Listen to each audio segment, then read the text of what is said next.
So the last 2 rounds of the ProtoICE $1,000 Cup come to you live from Circuit de Spa-Francorchamps. Will Vincent and Marius Gonenbeck in the booth once again. Qualifying currently taking place. Drivers on the racetrack setting times as we speak. Martin Kroenke currently working his way on a lap on the racetrack down into Full-On Corner at the moment. And Marius, it all comes down to these last 2 rounds and so many storylines to tie up here today. It does, and we've pretty much got the championship tied up. Gregor Hutu only needs 7 points today, and that should be well possible in the 2 rounds coming up.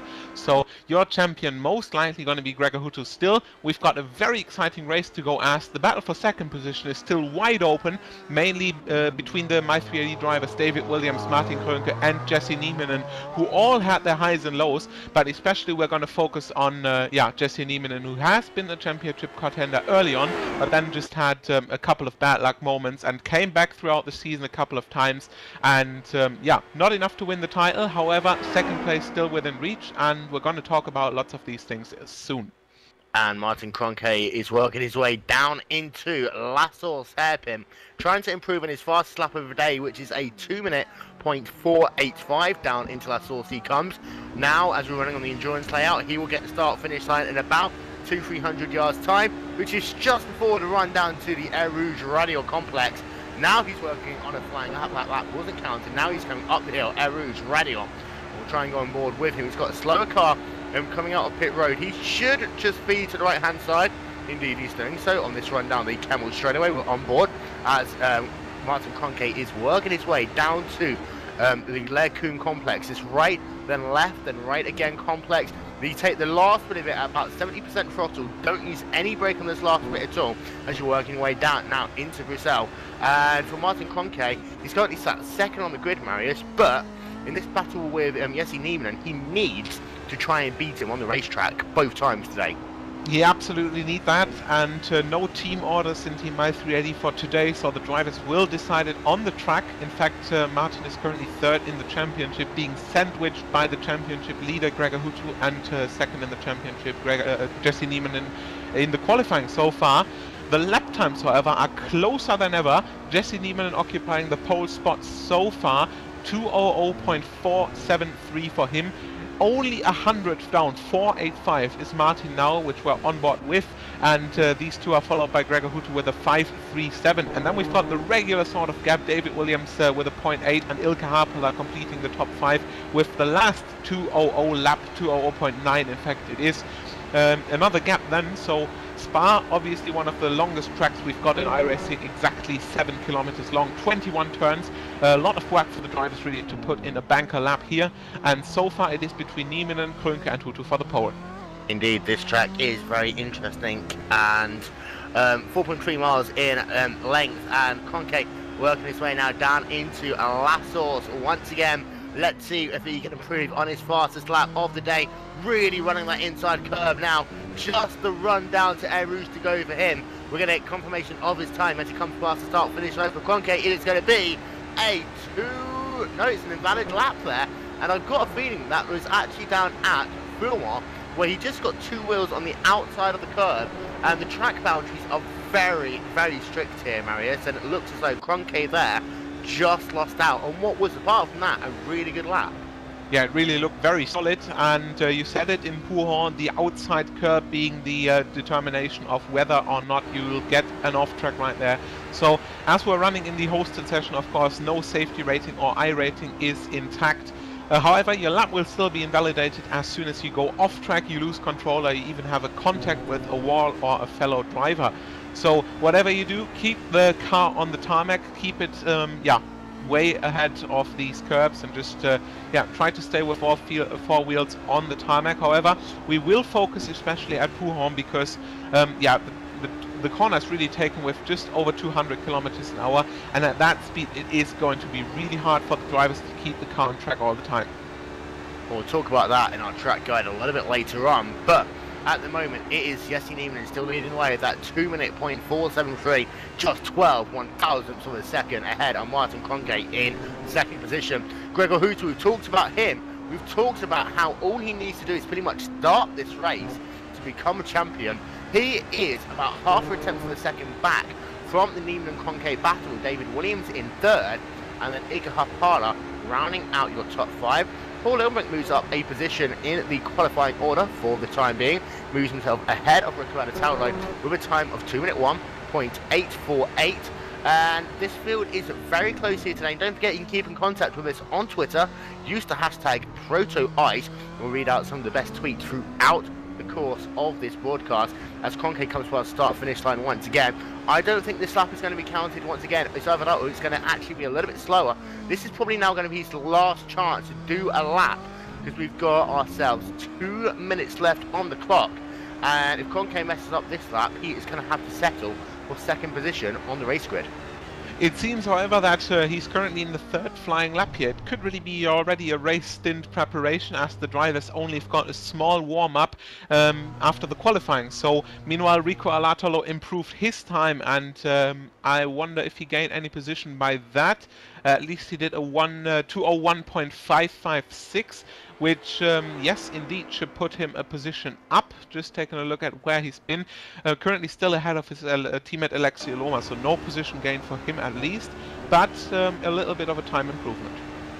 Yeah, and we've got ourselves about a minute and a half left to go before the checkered flag comes out for qualifying. Anatalo improves on his lap time up now to a 0.556. And Anatalo has actually been racing also in the 16th Street race qualifying at Indianapolis Motor Speedway. You can catch him on Tuesday night in that race along with a couple of other drivers. Alessia Loma, for example, will be running in that race next Tuesday. Meanwhile, Concave got himself now a couple of corners left to go. Let's see whether this lap will be counted, whether it will be faster. He's got a car going very slowly on the exit of Stavlo. That shouldn't cost him too much trouble at all. And that is Pano Laniotto, who, let's not forget, is trying to go for the safest driver award in this race here today. He's got himself, he just needs to finish both of these races well, and he's got himself a pretty good shot. Stefan Schmidt, if he fails to complete this race, will not win this award, and Martin Concave spinning that car around, so it looks as though he is not going to get himself pole position here today. So therefore, as it stands, it is going to be Jesse Nieminen. Gregor Hooter did see actually working his way on the back straightaway. It's going to be very close as to whether or not he's going to get past the start finish line in time. There's 20 seconds left on the clock before the checkered flag comes out. But for Hooter, he's still got himself the entirety of the last source complex and the run down into the start finish rate to go, and he's not going to make it. So therefore, he will not be able to improve on his time. However, Jesse Nieminen improved on his pole position lap time. Already a pole position for him so far. He improved from the 2:00.47 to a 2:00.442 as Gregor Hooter comes across the line, and he manages to improve as well, 2:00.517, and it just shows how close these guys are. Hooter's put in 5 flying laps here, and he's come from a 0.8 to a 0.7 and now set 3.5 lap times. This should, however, be the decider about the top 3, as Martin, of course, cancelled his lap earlier on, and it looks like Jesse Nieminen will take pole. Having a look at the 13 car of Alexi Loma as he's working his way out of Stavano corner now into Blanchimont. Loma so far having a bit of a difficult day, currently sat in the 10th position at a time of 2 minutes 1.670. He just needs to improve by about a tenth of a second to move up 2 positions on the grid. Loma working his way down.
I can tell you about iRacing's precision-engineered cars.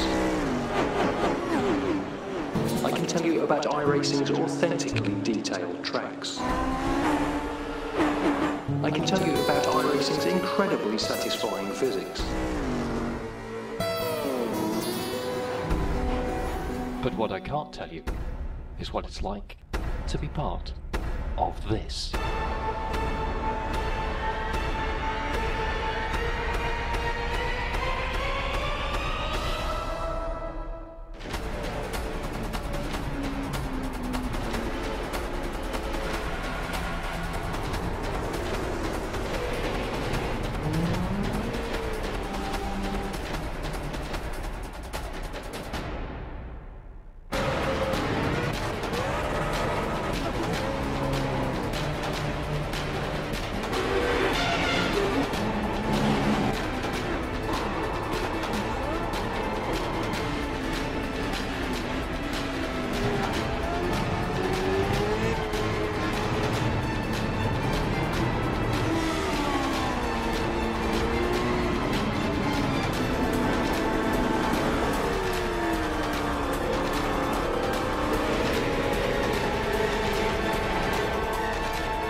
And apologies for those technical difficulties. Welcome back to the ProtoICE $1,000 Cup. You're having a look on your screen at the prize pool at the moment, and that is what Gregor Hutu could claim today. $500 cash for winning the ProtoICE $1,000 Cup. Second position, that is still in the picture. You've got yourself Jesse Niemann and Martin Conke going for that, and $200 cash here today. Whoever loses out on that will still get $125, however, and David Williams, who's currently sat in the 4th position, might get himself $100 prizes all the way through to the 10th position. A big shout out to igpmanager.com for their support of the ProtoICE 1000 Cup series. And Marius, however, Jesse Niemann, pole position for him. Yeah, pole position, and what a close one, really. He's just 400 ahead of his teammate Martin Krönke, and they are battling for second position in the team in the championship. Gregor Hutu, however, yeah, seemed to have relaxed a little bit. Still, of course, trying to get pole position. However, has to settle for third position with a 5:17. David Williams in fourth, 7:89, and also he's fighting for the second position. So. The 3 second position competitors in the top 4 altogether, and Ilkka Haapala still on position 5, the only one inside the 2:00s, except for the top 5, of course. Then Teemu Ivonen in 6, Alexi Loma in 7, Joni Tormala in 8, Riku Alatalo in 9, and Darren Marsh completing the top 10. And then to run through your positions 11 through 20, it is Pablo GoPro Lopez in 11th. You've got yourself Paul Ilbrink in 12th, Anthony Orselli in the 13th position, then Jorn Jens, Dion Vergers, Risto Unalion, Tapano Lanioto, Eunice Nakurian, and Joe Jr. They are your drivers through 10 through 19th position. And I'll tell you what, though, we've got ourselves 2 30-minute sprint races here today, Marius. The first one of them, we could have a battle between Martin Kroenke and Jesse Nieminen and Gregor Hutu for the win. Yeah, it's going to be an interesting race, surely, and whatever goes around Hutu, Nieminen, and a lot, there's still going to be David Williams and Martin Kroenke involved, because, yeah, they haven't decided the second position yet, and that's what they'll be fighting for. And don't forget that you can keep in contact with us on Twitter all race long. Use the hashtag ProtoICE if you'd like to keep in contact with us. We'll be bringing you live pictures once again from Circuit de Spa-Francorchamps in about 3 minutes time, waiting for the drivers to go out on a short practice session before this, the first of the 30-minute sprint races.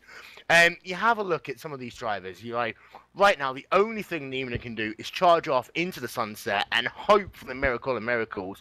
But importantly, Kroenke, if he wants to get that second position, has to beat Nieminen probably in both of these sessions. This is going to be his best chance, because we all know what race number 2 is like, especially on that run down to Rouge Radio and then Lacombe. You could have anything happening on that run down on the Kemmel straightaway.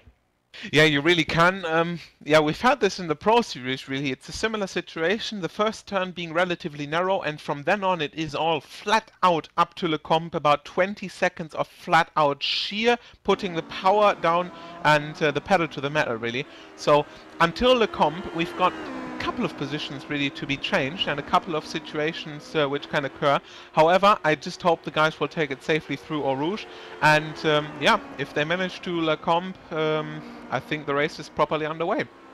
And also for Pablo GoPro Lopez, I mean, we know how good he is in the second race, but wouldn't it be nice to see on the final first heat of the season him to get himself a nice solid top 10 finish? Yeah, definitely, as we of course want to know from you as well. We've talked about this earlier. Tell us what you think, and tell us especially what you think about the GlacierTV ProtoICE $1,000 Cup. This is of course the final round of the season. Your winner of the cup, your series champion, Gregor Hutu, question mark. He only needs 7 points, and I think it's safe to say that he is the main candidate to win this tonight. So tell us what you think. We've got the hashtag going on, or let us know in the forums, let us know in the spectator chat. 134 people currently watching, and share the link and tell your friends, as this might be one exciting race as we are about to finish the series. And as you see, pictures up from Circuit de Spa-Francorchamps once again. I'm going to ask you for your winner now, Marius. Who's it looking good for you? Hard to say, really. The top 4 are closer than ever, really. I mean, it's been a similar gap on Road Atlanta, but this track is almost twice as long, and the lap time is almost twice as big. So I think Jesse's probably my favorite, because yeah, he's looking for the win. He's been strong at the start, but against Martin he might not be able to yeah, outperform him on the start. However, I think he's really looking towards the victory here, and yeah, if anyone he gets through the first turn first, I think he's got the victory tonight. So less than 5 minutes to go before the lights go green for this, the first race of the day. We're going to step aside very quickly and show you a quick promo video from a quick lap walkthrough, actually, of this, the Circuit de Spa-Francorchamps racetrack, on board with Jesse Nieminen.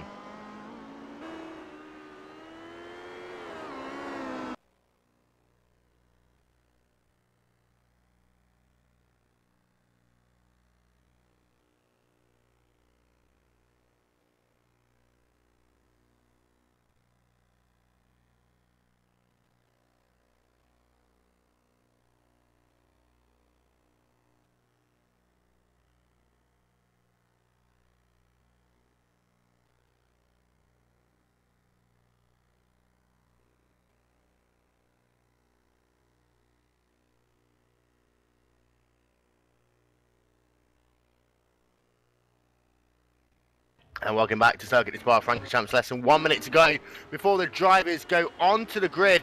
Drivers circulating on the racetrack momentarily. We're going to show you the lap walkthrough in the break between the first and second races. Apologising for the times on that. Still trying to get ourselves back on the feet. Ika Harpana and Michael Kohlenberg just doing a couple of laps on the racetrack, as is Risto Unalainen, Conrad Hudson, Stefan Schmidt, who is, let's not forget, has the chance to win the Safest Driver Award today if he keeps his nose clean in both the two heats. So he's one of those drivers who's really going to have to be careful on that run at the start of the lap. Down a Rouge Radio on that way up to their Kuman, all the way for the first part of the lap, to be fair.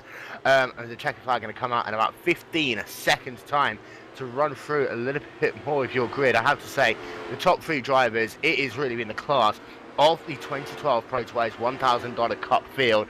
You've got yourself Jesse Nieminen in first, currently sat second in the standings. You've got Martin Kroenke in second, sat third in the standings, and then you've got yourself Gregor Hutu, who is sat first, who pretty much is going to be the champion, barring any major mess-ups. He's going to be the ProtoICE $1,000 Cup champion come the end of today. The car's now heading away over to the grid very quickly. Martin Kroenke first. I'll take this back, actually. The grid's showing something completely differently, and it looks as though that because there's issues with Jesse Nieminen, it's actually Martin Kroenke who's going to be in first place, then Gregor Hutu, David Williams, Ika Hapala, Timo Evenham, Leski Aloma, Jorni Samara, Ricardo Taulo, Darren Marsh and Pablo Lopez rounding out your top 10. Then Paul Ilbrink, then Anthony Ostelli, Jorn Jens, Dion Burgess, Risto Unalainen, Tapano Lenioto, Eunice Nakurian, Joe Jr., Henry Backman and Philip Stam. They are your top 20. And it looks like, so we have some issues actually, and we're saying that it is not going to be Jesse Nieminen taking first position because of the fact he has not made the grid for this first race. So drama for him. He was supposed to be starting the race from pole position. That will now go to Martin Kroenke. We are lighting for the lights to go on the iRacing.com gantry. They'll go red for about 3 to 4 seconds, then they'll go green. Waiting for them now. Light going at some point. Now they go green, and the car's storming the way down into Air Rouge for the first time. Kroenke getting himself a good start. Hutu getting himself a good start as well, tucking right in behind. David Williams in the third position, Ika Hapano in fourth. They're running down now into Lacoon for the first time. You see Gregor Hutu all over the rear of Martin Kroenke as they're working away down the Kemmel straightaway. He's looking to left-hand side. Is he going to try and go all the way around the long way as they come into Lacoon? It looks as though he's going to tuck in behind Martin Kroenke. Retains some race lead there. Hutu second, Williams third, Hapano fourth, and Timo Evening running out your top 5. Yeah, and so far the grid is looking amazingly safe. No incidents so far as I can see. One driver coming from the pits, but apart from that, it all looks very safe and sound. Indeed, yes. Kroenke will working their way now as they come into Rivage. They've got Fouon coming up next. And then you see they're working their way now down into Fouon, this double apex left-hander. You just dab on the brakes to the first bit, then you take the second part absolutely flat out as you're working your way now down into the Ronja chicane for the first time. Martin Kroenke with about a half-second gap over Gregor Hutu as they're working their way into this section of the racetrack. David Williams still in third, Ika Hapana still in fourth, then Evening from Aloma, from Alatalo, from Tomana, from Darren Marsh, and then rounding out your top 10 is Pablo Lopez. All of them gaining up a position on the start. Very safe start for all of these drivers as they've all worked their way through the first couple of corners intact. I'm having a look at it. It looks as though that everyone is safe on the racetrack. Stefan Schmidt actually is running very slow. He's kind of like the last car in line at the moment. We'll get confirmation as they come past start finish line. It actually looks like Stefan Schmidt started this race on pit road in his bid to, of course, try and take the Safest Driver Award. He's doing everything he can to play it safe. Meanwhile, Martin Kroenke working his way down into the last source corner, the last source hairpin for the first time here today, and he's going to enter this corner at about 45 miles an hour, and he'll come past start finish line to put lap number 1 in the books. The gap between himself and Gregor Hutu is about 0.4 of a second on the racetrack. Confirmation now, and the gap is 47/100ths of a second. David Williams a further 0.6 back in third, then Ika Hapana fourth, and Timo Evening rounding out your top 5. And Marius, a very clean start here today. Yeah, it seems like for the last round of the season, the drivers have all made their homework properly. We've seen some absolutely mayhem starts here, just trying to recall from Road Atlanta what has happened. And yeah, basically this race has been exemplary. So one driver starting from the pits and one driver down pit road right now lost his front cover. But apart from that, 28 out of the 30 drivers here going for the grid all have got through the first couple of corners safely, and we are in the middle of the second lap. And so far, no bad contact, at least for the drivers up front. And talking about up front, we've still got Krönke versus Hutu, and as it looks, Jesse Nieminen could not make it to grid due to connection issues, so we'll definitely ask further about that. He just missed the start, in fact, so connection issues for him, and very unlucky. Indeed, and that of course does make Gregor Hutu the ProtoICE $1,000 Cup champion for 2012. We'll talk more about that later on. We still got ourselves 2 races to go, for Christ's sake, but Alexia Loma is working his way on the racetrack in the 6th position, trying to close down Timo Ivinen in the 85 car, Loma in the 13 car. Very good in the 1st and 3rd sectors, struggling a little bit in the middle portion of this racetrack. In Marius, you really do set your car up over to work best in Sector 1 and Sector 3, or to have that really good speed in the corners where you need more aerodynamic grip. Yeah, you have to make some compromises as well as on the other tracks, of course. But we're currently watching the battle for P19. If you don't know this yet, if you're just tuned in the first time, P20 is going to be the one to start on pole for the second race. So there is a lot of fight going on, and of course we're going to focus on that exemplarily. So it is currently Jonas Nukarinen in the middle, in the sandwich, in fact, between JP Lamy, Istvan Balog and Henry Backman. And all these drivers trying to get the pole position for the second race. Now coming down to La Source, the last turn in this configuration, the endurance configuration, and we've got contact, and Istvan Balog clips the rear, just a tiny clip of Jonas Nukarinen, and goes 90 degrees to the right, not hitting anything. And yeah, they all try to of course pay attention to each other, but well, this car is so wide, and it's just so hard to keep the control, especially if you're going too wide. Especially down at the last Source hairpin, the slowest corner on the racetrack. In fact, one of the slowest corners that these drivers see all season long, just 45 miles an hour. And it is so nice to see Jonas Nukarinen working his way down on the inside as he's got himself behind him. And here Pakalami in the 20th position. And this is the battle from the 19th spot on the racetrack. And you've got Henry Backman and Scott Bircher right there as well. Around the outside is trying, and they almost going to touch once again. They do touch, it's a tiny bit.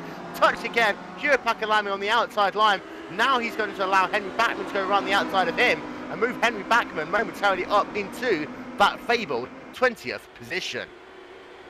And Jonas Nukarinen, of course, to mention, we've had him on pole for Silverstone, and I think we've also had him very far up in the front for Road to Atlanta. So he's been one of the guys trying to manage the second race and trying to get on pole, of which. So he's really the one to try to get yeah, a safe first race, so say, and try to get a safe result in the top 20 to start from the front and trying to break away. And as far as we can see now, he is in place 19, so he would start in second. Henry Backman currently in 20th, followed by JP Lamy and Scott Bircher, and also Karl Fredrik Herzog and Rob Kuss are right behind them. So this is far from being decided. Indeed, yeah, and ahead of them we've got ourselves a train out front as well, all the way from Ika Hapado in 4th, as Alexia Loma looking down to the inside as they come out of the final corner. Last Source that run it down to the Air Rouge Radio Complex. Meanwhile, you say Gregor Hutu is chasing down Martin Kroenke. The gap is just half a second between these two drivers on the racetrack. But meanwhile, this battle for 5th and 6th positions, Aloma very close as they come up the Kemmel straightaway once again. Down into Lacombe they come. Aloma's going to have to go the long way around. It's going to be the last light breakers as they come in. Aloma trying to make the move happen, and it looks as though he's going to, they do almost touch there. Aloma's going to swoop around the outside, and he's going to take away the 5th position from Timo Ivinen. Yeah, in fact, a little bit of contact between the cars, a little bit of net code contact there. They've been quite a bit apart, so yeah, not really car contact physically. But, however, Alexia Loma making the pass, and of course this takes time, and the drivers behind them. Oh, and Timo makes a mistake. Timo makes a mistake, and Joni Terminal has no chance to avoid them, and he slams into the rear of Rico Alatalo as Timo Ivinen is going a little bit sideways. He tried to save the car, 2-foot magic safe hacks, not working, and he's just caused absolute mayhem for the cars behind him. Yep, and out of the race there is going to be 2 drivers. Rico Alatalo is out of the race. Timo Ivinen is going to be out of the race as well, and drivers scrambling to avoid what is a very treacherous section of the racetrack. And we'll try and get ourselves a replay of that in a little while, but in the meantime, still Martin Kroenke leading the way. The gap between himself and Gregor Hutu is about half a second on the racetrack. David Williams in the third position, 1.5 seconds behind race leader Martin Kroenke as they're working their way down into La Source once again, just coming out of the bus stop chicane. Ikapada in fourth, Timo Even in fifth, and we're going to get ourselves a replay now with Marius. Yeah, we're going to take a look if our cameras are set up for the replay, and we're going to take a look at what exactly happened to Teemu Ivonen there. He's just gone a little bit sideways on the middle of the turn. It could even be the incident he had earlier on with Alexi Aloma, so he suffered a little bit of a damage, and we're going to take a look at what happened. The incident, of course, being in the entry of Le Com, and the driver's now going down to Rivage and Rivage 2. For now, it all looks fine as Teemu Ivonen goes around the right side, the car making exactly what it's supposed to do, but then it goes to the left. He goes over the curb and just puts the car a little bit sideways, tries to save it on the brakes, and no chance for Rico Alatalo or Joni Termele to avoid them, and that has been yeah, quite obvious for them to run in this incident, and it is both race over for Alatalo and Termele, as of course for Ivonen as well, who's been rear-ended, and yeah, these are the first official retirees of the race.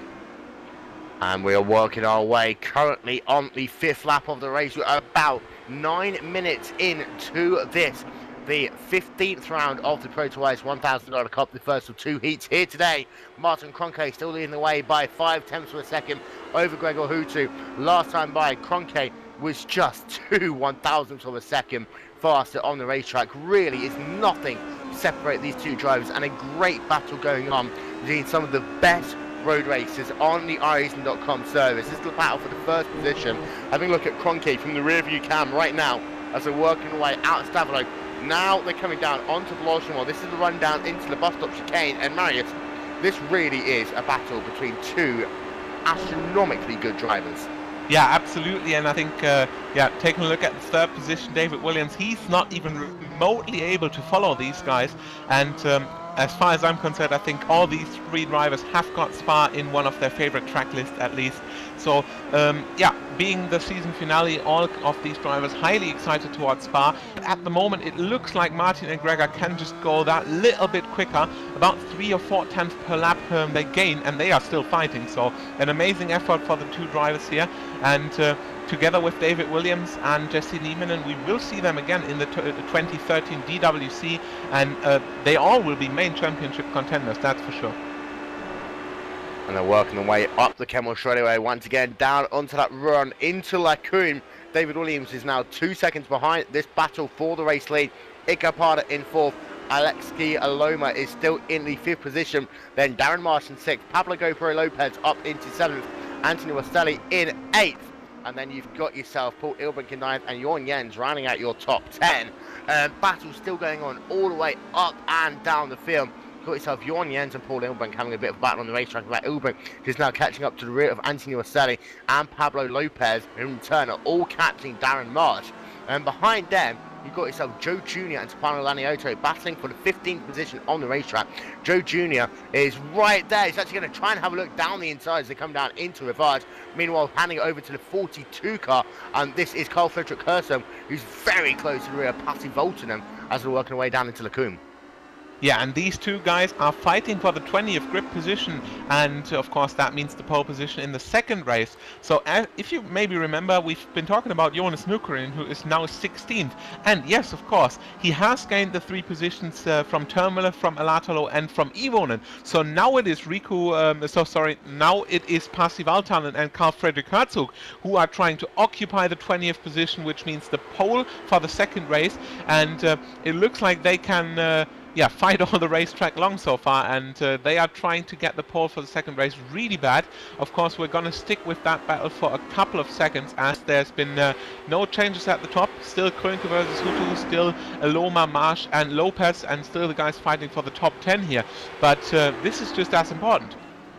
Meanwhile, Joe Jr. is very close to the rear to Pano Laniotto once again. This is in the middle of that train that goes all the way from about Jorn Yen to Joe Jr. goes to what and almost runs over him. As you also have Philip Stam, I believe, who's going backwards as they came out of the bus stop chicane. Philip Stam's going to lose himself an absolute ton of time there, just getting that car on the curb as they come out of the bus stop chicane. Philip Stam losing himself an absolute ton of times in position. Very hard to actually spin these cars around. So Joe Jr. and Stefano Leniotti still battling on the racetrack for what is now 13th and 14th positions on the racetrack.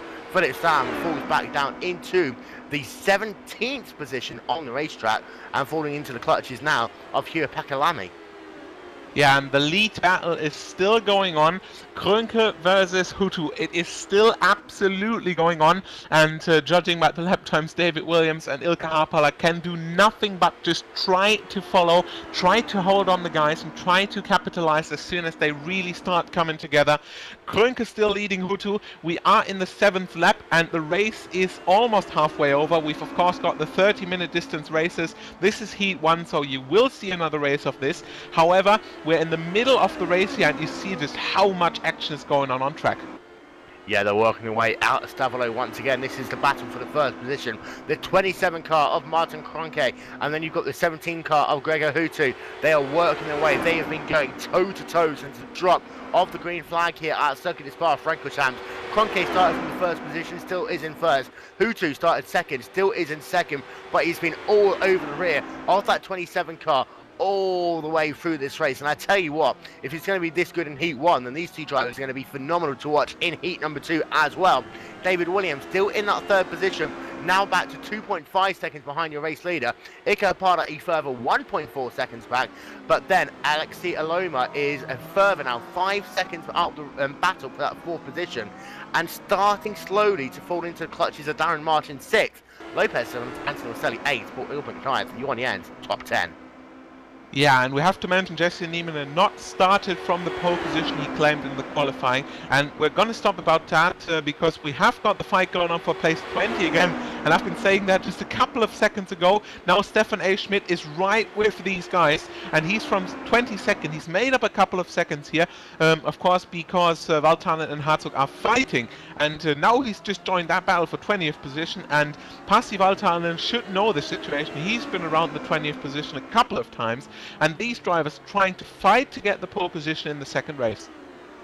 Meanwhile, Anthony Rosselli actually lost that car on the run out of La Source. He spun the car, he got himself a little bit loose on entry, the track falls away, and then he dumped it into the wall in Eau Rouge. I have no idea what happened to him. That car just looked as though it turned left and did not want to turn right at all. Perhaps had some suspension failure to him, but Anthony Rosselli is out of the race, which means that this battle for the 20th position now is going to be Carl Fredrik Hersong and Pasi Velton. Hersong is looking all over the Pasi Velton. However, if he stays where he is, he's going to be in the 20th position and have the chance to go for glory in the 2nd race. It is all over the place, and Stefan Schmidt is right there as well. Don't forget, Stefan Schmidt is trying to fight for the safest driver award. He does not want to get involved in any incident between these two drivers, as he's got a chance, and they almost go 3 wide there, and Stefan Schmidt is going to say thank you very much and look down to the inside. But meanwhile, Gregor Hutu almost there on the outside, and they almost touch there as they come out the bus stop chicane, Marius. Yeah, Krönke seems to be under heavy pressure from Hutu, and Williams will just think, thank you guys, and I'm chasing them, just keep making mistakes really. He's come from 2.6 seconds, and this time by he should be under the 2-second mark again, so Williams not able to hold the pace really, but he's just benefiting from the guys ahead making little mistakes. And these two drivers are still going at it hammer and tongue. Hutu have the chance to try and make the pass. I'm really intrigued with Stefan Schmidt to see whether he's going to try and make any passes on the racetrack, or whether he's just happy to stay in this 2nd place in that 22nd battle. But meanwhile, Hutu once again looking close as they come down into Lacombe, and it's so close between these two drivers. Hutu's actually a lot better on the first 2 parts of Lacombe, but as is always the case, the car ahead gets to put the power down when they want to, and because of that, Marius, Kroenke can just accelerate out of the corner and run down to reverse. As Hutu looks down to the inside, he can actually work their way better as they come out of the corner. Yeah, and by the looks of it, Krönke is really under pressure now. He's almost missed the braking point into Lecombe. I've had a big breath there, but he's held it. And I think if this goes on, we might even see a three-way battle for the lead, because David Williams has closed in to below the 2-second mark, and even Ilkka Harpala is just down 4 seconds. So nothing is over for David Williams here, and we have to mention with the not show from Jesse Niemann and the disconnect on the grid, he could not race. This will be the battle for the second championship position. It will be between Martin Krönke and David Williams, as of course Jesse Niemann loses valuable points and most likely the contention for the second place. And that is hugely disappointing, because Jesse Niemann has had himself a great season, being up at the front all season long, and it's hugely disappointing for him to have his season end this way. And of course, he's going to start from the rear of the field in heat number 2 as well. So Niemann is not going to have a very easy day in that second race either. Hutu, once again close, they come through the bus stop chicane, a little bit of a wiggle for him. However, we're going to try and go on board with Hutu as they work their way now down into the La Source hairpin.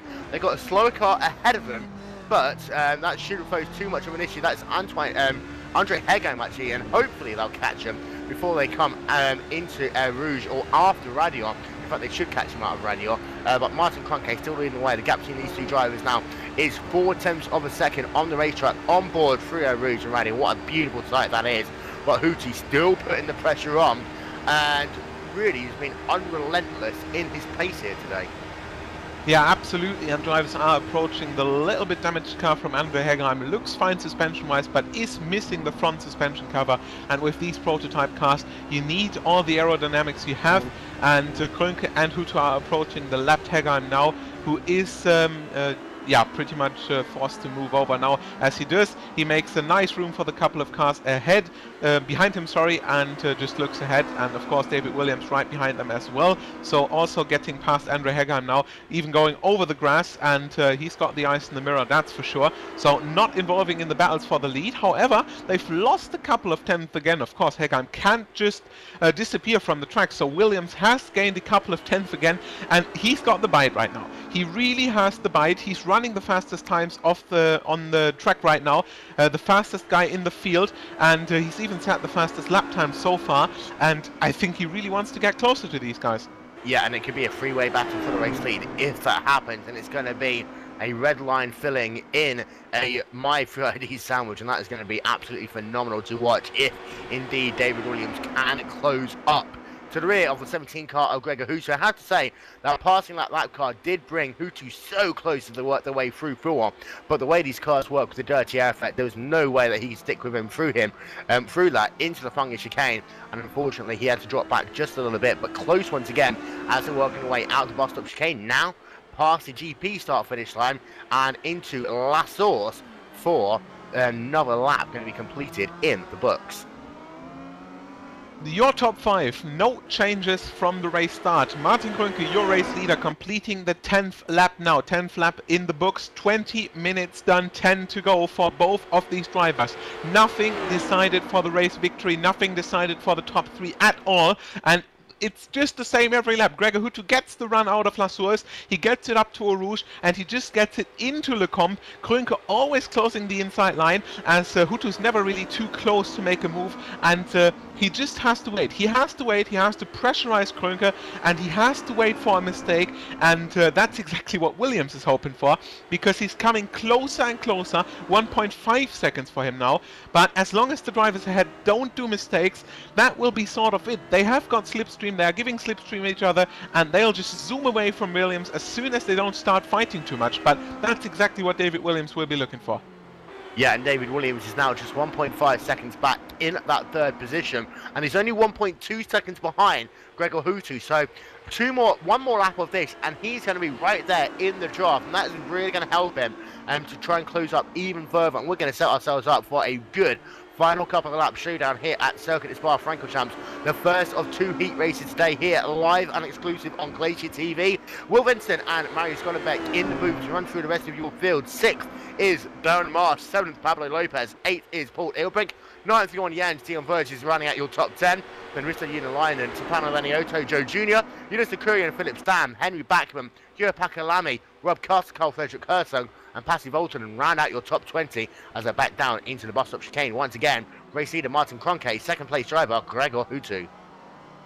Meanwhile, the top 20 battle is of course important, as the 20th position driver will start from pole. I can't say this often enough. It is a very important factor, especially because we've got Stefan A. Schmidt in there, who is currently your leader in the Safest Driver Award, so he will get the iRacing credits if he is able to maintain this race and not collect any incidents. So Pasi Valtanen ahead of him will start from pole, and Stefan A. Schmidt will be the only one not benefiting from the top 20 reversed grid, so he will start in 21st if he finishes in that position.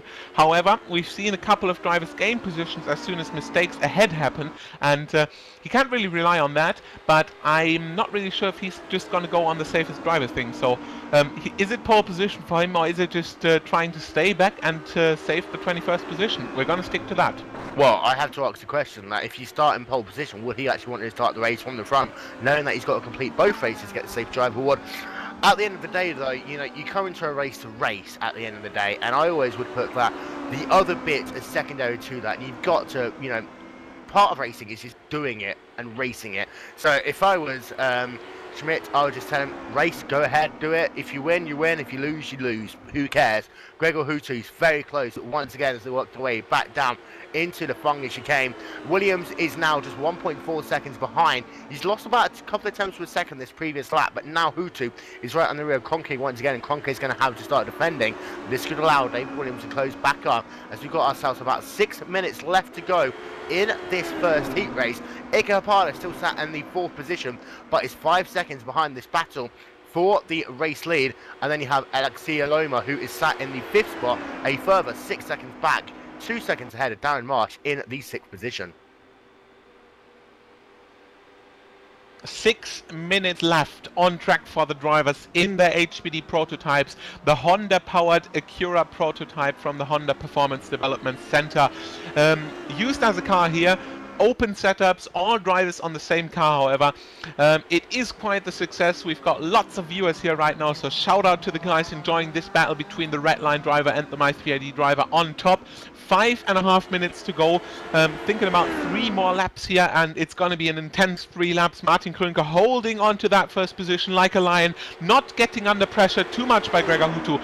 Always the same thing, always the same thing. He gets out of La Source, he gets out of Eau Rouge, and he's always trying to get the draft. He got the draft, but he's not getting too close. It is just plainly not possible, and into Le Combe he cannot make a full-on danger move. So Kroenke is able to hold on. He's not made any mistakes yet, and he's got some very, very interesting 3 laps ahead of him.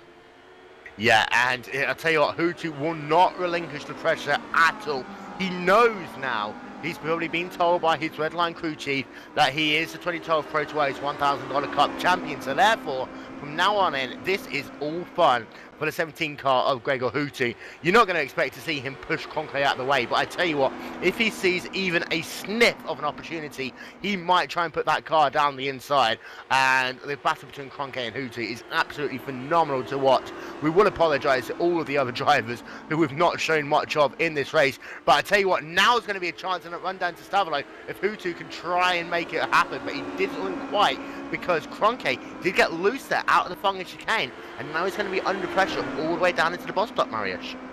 Yeah, and I'm thinking about tyre wear. These races aren't really that long, so 30 minutes shouldn't be too much on the tyres, and my teammate, of course, Martin Kroenke, should be one of the more tyre-conserving guys, at least that's what I've known him as. But Gregor Hutu is just putting him under so much pressure, so I wouldn't be surprised if he's wearing out those rear tyres as he's going sideways into the bus stop chicane a little bit, and it's always costing him a little bit of time. However, Gregor Hutu cannot capitalize yet. He has to get the braking absolutely right into La Source, and he's going to get the chance once again into Le Combe, but you have to be almost side by side to make the pass. These guys are so perfect on the brakes at the moment, and you just can't outbrake another man. And David Williams just relying on these guys to start fighting. He's almost running out of time, 2 laps to go, and Williams needs to get more slipstream. He's almost got a glimpse of it, but it's not enough to completely get through them. 1.1 seconds for Williams. He's getting closer and closer, and now it might be the chance for Gregor Hutu. He's going, he's weaving, he's showing himself in the mirrors of Kroenke, a big, big, big black car in the mirrors, and it's just going to be bigger and bigger as soon as we're going to finish this race. 2 laps to go, and 2 laps for Martin Kroenke to hold on for the race victory, and what a thriller. Meanwhile, to Pablo Laniotto and Pablo Lopez going too wide into a rouge. Don't do this, boys.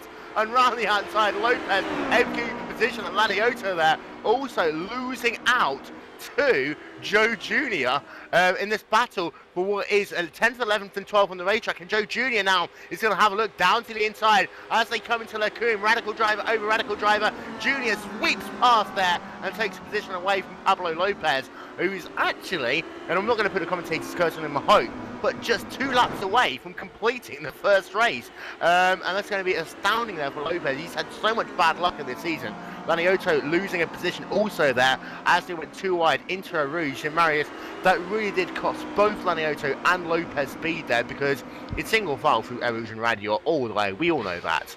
Yeah, absolutely, but still absolutely stunning move from Joe Jr. He's really coming into contention in the late stages of this series, and Pablo Lopez, absolutely sublime feeling for the car there, not trying to risk too much against his teammate, of course, and just yeah, keeping the car under control in Le Comp. You cannot go too wide in any way, and we're still going to stick to the battle on the lead, of course. Excuse us, there are much battles going on here, but this is just the main one going on, and we are going in the last lap, this time by Lasurs, of course, being the last turn, and we've not only got the bus stop for the last turn, we've also got Lasurs, and these are 2 brilliant corners for overtaking. So this might be the only shot for Gregor Hutto at taking this victory, but he only has to get 7 points, and he's got these 7 points secured to take this championship here in the first heat already. So is he going to go for all or nothing? I can't really tell, but Krönke is definitely overdue for this victory, and he's pushing it.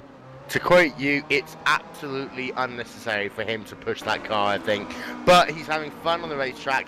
Him and Kroenke have been going tete-a-tete since the start of this race. But it's Kroenke still from Hutto with about 2/3 of a lap left to go. And we're going to bring it home now. Hutto right up behind the rear of them as they come out of Rivage. He's got himself to flick on the left-hander.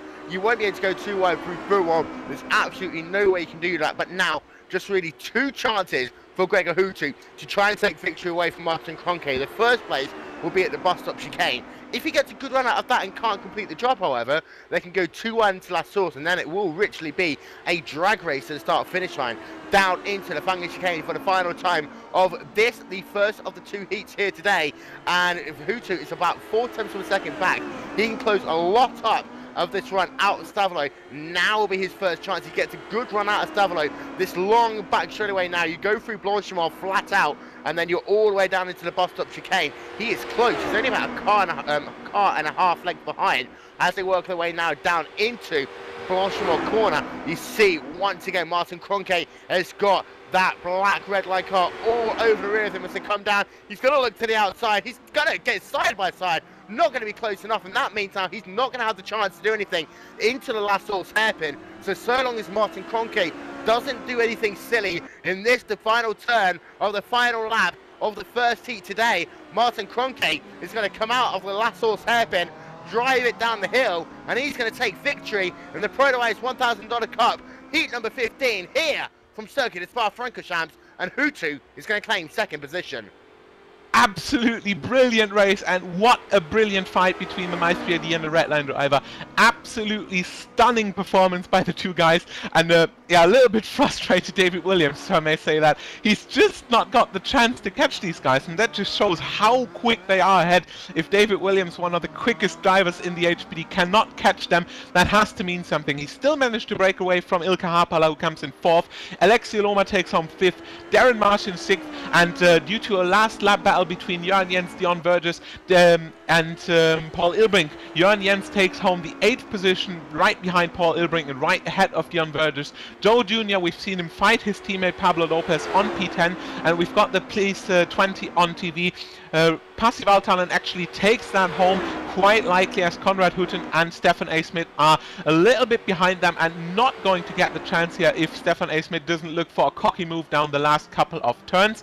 However, he is close enough for Lasurs maybe. He's taken the whole lot of curb in the bus stop, so it is not yet decided. It is definitely not yet decided, but Valtanen will take the pole position. Will it be Schmidt? Will it be Valtanen? Schmidt very late on the brakes, and Valtanen almost... That is absolutely absolute BTCC style right there, putting the car just 100% to the inside, and he's taken home the 20th position, and a couple of cars ahead actually low on fuel, so they all make it across the line right now. But what a stunning race. Indeed, yes, and it is confirmation the 30 car passive alternate due to the reverse grid will be starting heat number 2 here today from the pole position in this race. Going to run through then your final field for this, and final results coming up on your screen momentarily. It is Martin Kroenke taking victory by 7/10 of a second over Gregor Hutu. Hutu tried to make the move down to the bus stop chicane, wasn't quite close enough. David Williams third, Ika Hapana in 4th, Alexei Aloma in the 5th position, Darren Marsh in 6th, Paul Ilbrink 7th, Jorn Jensen 8th, Dion Verges 9th, and running out your top 10 is Joe Jr. 11th, Pablo Lopez finally completing a Heat 1 race, and then Tapana Laniotto in 12th, Ristan Unalainen in 13th, Eunice Akuri in 14th, Henry Backman 15th, Hugh Pakalami 16th, Carl Frederick Hersong 17th, Rob Kuss 18th, Philip Stam 19th, and Passy Volton in the 20th position. That means that your top 5 drivers for Heat number 2, Passy Volton in pole position, 2nd, Philip Stam, 3rd, Rob Kuss, 4th, Carl Frederick Hersong, 5th, Hugh Pakalami. And I have to say, Marius, despite the fact that neither of them was able to make a pass, Hutu versus Kroenke, that is how you do it. That was some great racing between those two drivers.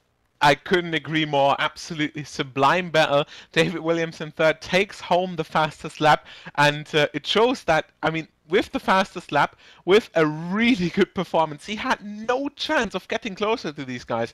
And once again, it just shows how good the pace up ahead is. Even if you're running alone, even if you don't get the slipstream loss in the faster turns, you're still not able to get them. And it just shows how amazing the pace has been.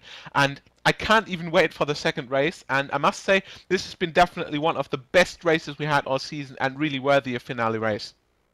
And then when you have a look at the reverse of this top 20 grid, reverse grid, that means that Martin Kroenke will be starting from the 20th position, Gregor Hutu 19th, David Williams in 18th, Eka Hapala in 17th, and Alexei Aloma will be starting this race, heat number 2, from the 16th position. And we're going to have to take a breather. So what we're going to do is we're going to show you very quickly how Jesse Nieminen would have done a lap if he was able to take part in this first heat. As if we would have prepared that. Yeah. We're going to go on board with Jesse Nieminen for a lap around this beautiful 4.35 mile circuit at Spa-Francorchamps. We'll be right back in a minute.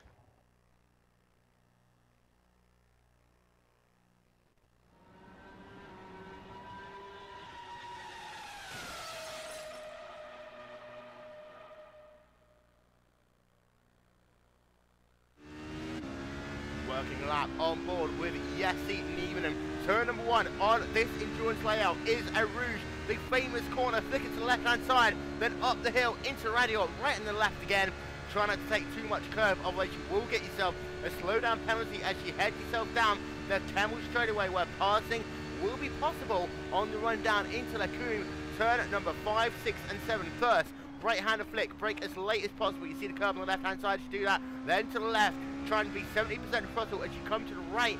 Run the curve as much as you can on exit as you come down into turn number 8. This is Bruxelles corner, the long 180-degree right-hand corner where you want to put the power down a lot earlier than you really can.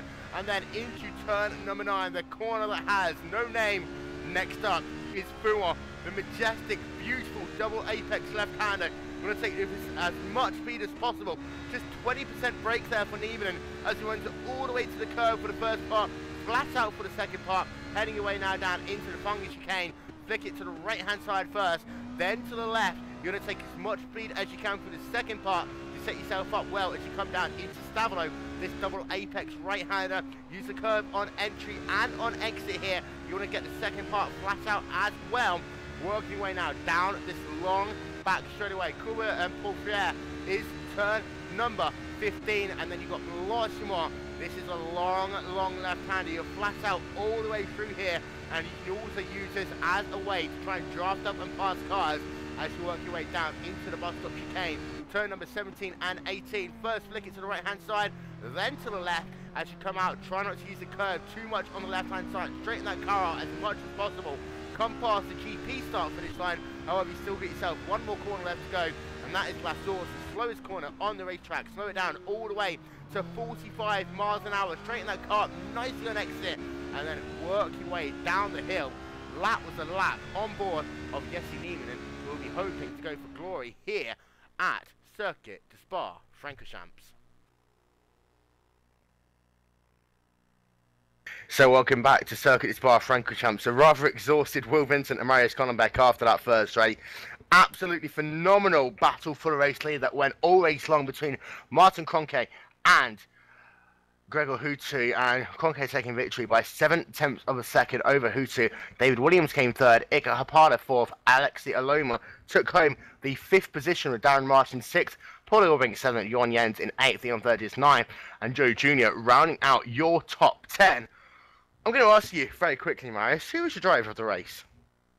I can't really say anything else than both Gregor Hutu and Martin Kroenke, because that has been just all the race longs, absolutely stunning entertainment, and shout out to the viewers. If you didn't enjoy this, I don't know. I absolutely don't know. It's definitely worth a season finale, and these guys absolutely made it worth it. Yeah, I'm going to have to agree with you. And don't forget, you can keep in contact with us on Twitter. Use the hashtag ProtoICE. A big shout out to the Orion Race Team at Orion Race Team. Of course, they are racing in the ProtoICE $1,000 Cup. And also to Pablo GoPro Lopez.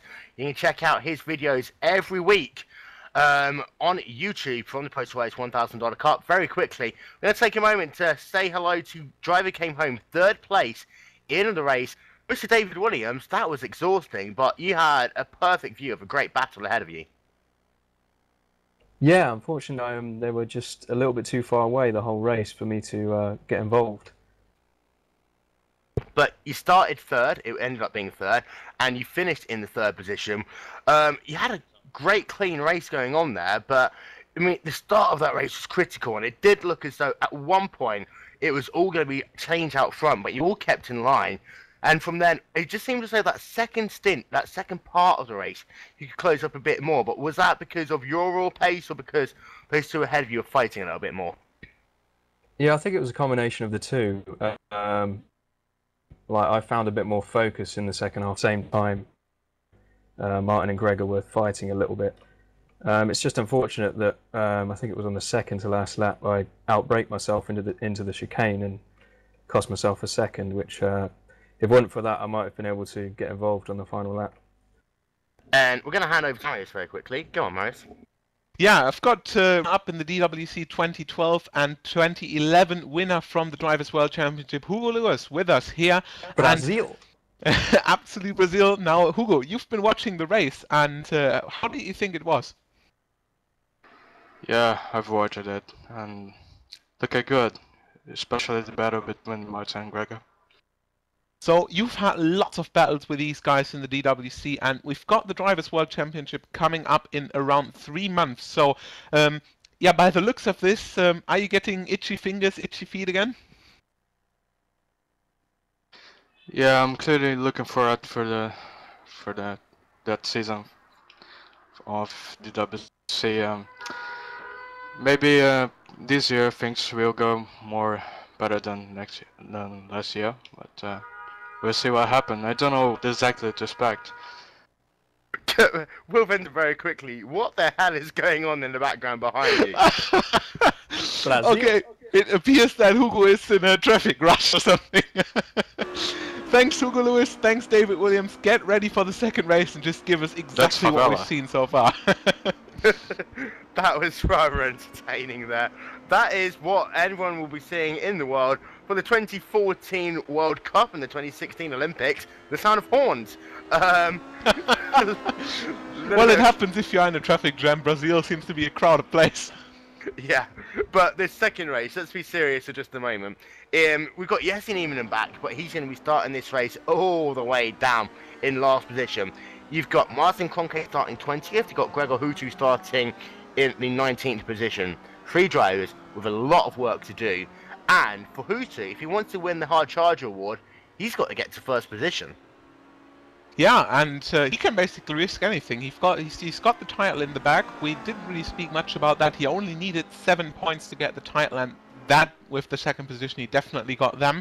So no congratulations yet. You don't do that before everything is over and the fat lady sings. So Gregor Hutu from the 19th position, Martin Krünke from the 20th position, and David Williams from the 18th position. And Williams has been winning the last race from the back of the field, in fact. So Krünke has been winning on Suzuka, I think, and also Gregor has won a race from 20th position. So all of these drivers have won from the last possible grid spot from the top 20 reversed. So they know how to do it, but it's surely going to be interesting because we've seen how hard it is to overtake, and especially when you're on a similar pace, and that's going to be the case as soon as you try to get in the top 10. It's just going to get harder and harder. Championship results at the start of play today up on your screen can now confirm that Gregor Hutu is the 2012 ProtoICE $1,000 Cup champion. This is all to play for the second position. As it stands, it is going to be Niemann bumped all the way back into about 4th position, with Kroenke currently sat in 2nd and Williams in 3rd. That could all change once again as we're into the final heat, the final round of the ProtoICE $1,000 Cup. And I have to say though that so much to go on. To have a look at the start of this second heat though, it's very clean for heat number 1. For heat number 2, because they're coming up the hill and it's a slower start, going too wide into a Rouge Radio isn't as much of an issue, but these cars have got to get it sorted out by the time they get down into Lecumbe.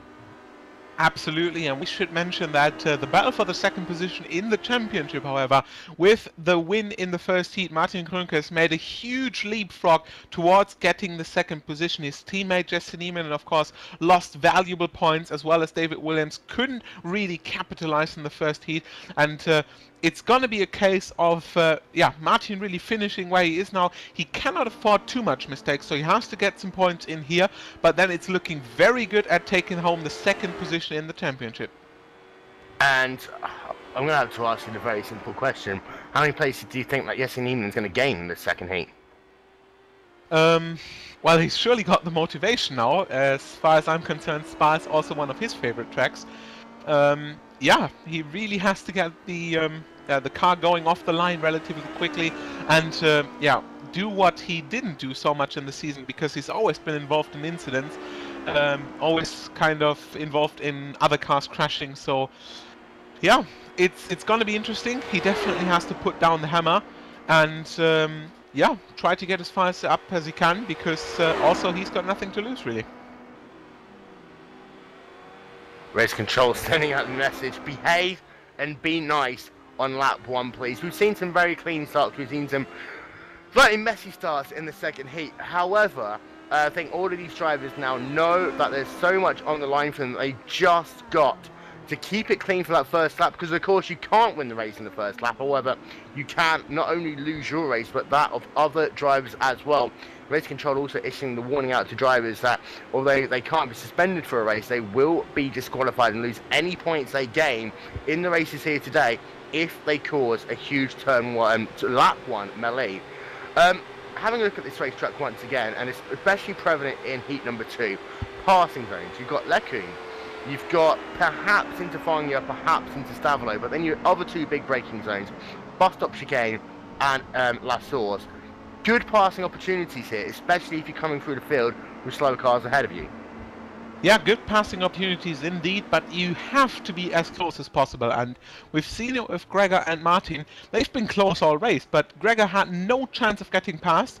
Martin didn't do any mistakes, but without these mistakes you're not going to get the position, so it's really going to come together to a couple of things. You have to make a mistake to get past, well, your opponent has to, and you have to get an absolutely sublime position to be in. So you don't have to be right next to someone, but you definitely have to be close to his rear as possible, so otherwise it is not going to work. January the 21st is going to be GlacierTV's first anniversary, and with it we're hosting ourselves a very nice birthday present race. It is going to be 43 of the best GT3 drivers in the world taking place at Sebring for 2 heats, a 30-minute race and then a 35-minute race, and that will be on January the 21st. For more information on that, go to iRacing.com. We'll have a big announcement to make on that day as well. Meanwhile, back to Spa. Marius, who do you think is going to win? Well, judging on the starting position on the grid, it really could be anyone. I mean, we've seen a similar thing that the drivers are, of course, separated into the groups by speed, but it could really be anyone. And my money would be on. It's a good question, really. I think Pablo Lopez and Joe Jr. in these packs around the 10th position have got a good chance. So Pablo Lopez, Stepani Leonardo, Risto Unilainen, they might have a really good chance at taking at least a podium finish here. Having a look, and we've got Efkan Berkery, he's saying Hutu's going to win. Kieran Avan, he's saying Hutu's going to win. A lot of support here for Gregor Hutu. Yes, Parla saying Pasi Voltanen is going to win, and we have seen that before. Driver starting on pole position, taking victory. Yunus Zakurian did that at Silverstone a little bit earlier on in this season. 15 seconds before the checkered flag comes out for the end of practice, and we're going to head ourselves to the grid. Marius, give me some final thoughts. Words of wisdom, pearls of wisdom, go. Yeah, well, the race control, like you said, they've made the shout out to the drivers to take it really easy up Eau Rouge. We've not got La Source as a first turn once again. We're running the endurance configuration, which means Eau Rouge is the first turn you're going to go through. And in the first race, everything went relatively well, and these drivers are just hard to repeat that right now. So good luck to the drivers, and whatever happens, I'm sure we'll get an interesting race. 30 drivers taking this second heat today. Pasi Voltanen, pole position. Philip Stam, second. Rob Kuss, third. Carl Frederick Hörsling in fourth. Hugh Pakilami running at your top 5. Henry Bachmann, Yunus Zakurian, Rissa Unilainen, Spano Lanioto, and Pablo Lopez. They are your top 10. Then Joe Jr., Dion Burgess, Jorn Jens, Paul Ilbrink, Darren Marsh, 11-3-15. Alexia Loma, 16th. Ika Harpada, 17th, David Williams, 18th, Gregor Hutu, 19th, Martin Conte, rounding out the top 20. Keep an eye out from Jesse Neiman, who's starting this race all the way down in the 30th position. He's going to have a load of fun working his way through the field. Riku Alatalo also is going to have to start this race from the 26th position, way down the field. We are waiting once again for those lights to go on the iRacing.com gantry. They will go on in about 10 seconds time, and they will stay on from anywhere between 5 to 7 seconds, and then it will go green. Pasi Voltanen looking as though he's not going to take the start of this race. That puts Philip Stam up into pole position. Lights on the gantry for the final time this season of ProtoICE. The lights now go green. Philip Stam getting a good start there from what is now pole position. Rob Kuss, however, they're going to go too wide into turn number 1. Look out, boys, as they come up the hill. Kuss taking the line. He's going to take first position away from Philip Stam. And now Carl Frederick Hörsling is going to work on him as well. Behind, they are 3 wide as they're coming down the Camel straightaway, and somehow they all manage to avoid that. You've got a car, and that is Yunus Zakurian with all 4 wheels off the track, as they are 3 wide, 2 deep, as they're coming down into the Calm. Oh my god, what is this? They don't sort themselves out. No, they don't. We've got a crash. We've got 2 cars spinning, and it looks as though that is Risto Unilainen who's spun there, and then out it goes Alessia Loma, and out goes Darren Marsh. Absolute mayhem. Absolute pile-up. The track is absolutely jammed at Lecombe, and a couple of drivers getting through there safely. For example, Jesse Neiman, absolutely uninvolved in these incidents. A couple of other drivers also covered in damage, so I can't see Martin Krönke, I can't see Gregor Hutu at the moment. Hutu's in it, Hutu's in the mess, and Martin Conge is in the mess as well. So it looks as though that all just went wrong. We're going to have a look at some replays of that in slow motion. It all looked as though as they came up the Camel straightaway, they were 3 wide, 2 deep as they did it. And then all of a sudden, as they got onto the curb, it just looked as though it was Risto Unilainen who started that impact when he went sideways on the curb at Lecombe. And it was all going on there, but crazy first lap once again. And these drivers almost sorted it out, and then it was just one driver, and it did look as though it was Risto Unilainen who tipped into someone. His car spun all by himself, caught the curb in the wrong place, and just caused a huge chain reaction. Yeah, meanwhile, your race leader started from the 3rd position. Rob Kuss, followed by Juha-Pekka Lamy, followed by Carl Fredrik Horshoek. So these have been the guys trying to get ahead of the crash, in fact. Pablo Lopez came from 10th, now all the way up into 5th position here. Pekka Lamy trying to make the move, not trying to get the lead there. Henry Beckman around there, Rob Kuss still around there, and Joe Jr., Jan Jens, they've all suffered yeah, almost no damage. And in fact, Jesse Niemann is up into 10th position right now.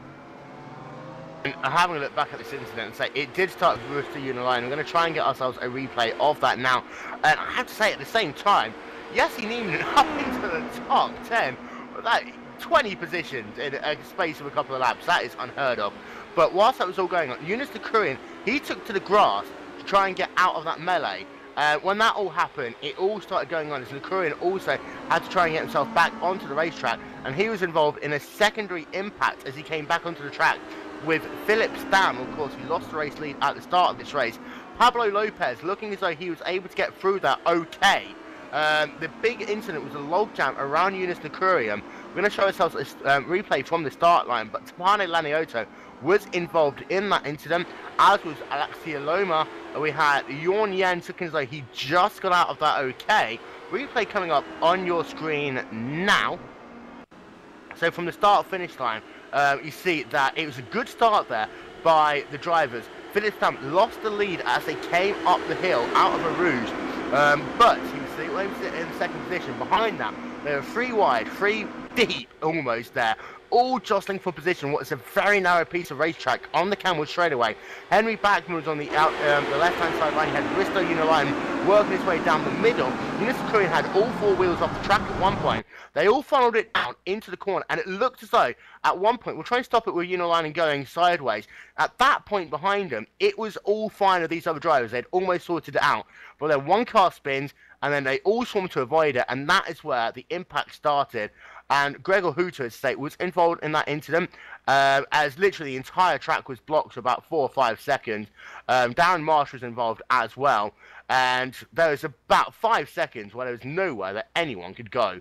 Meanwhile, having a look at the battle for the lead, Marius, and it's hotting up. Yeah, Pablo Lopez moved up into the 2nd position with the mistake of Rob Kuss out of La Source, and at the tail of this snake it's completed by Ilkka Haapala, and right behind Haapala in 9th position already Jesse Niemann.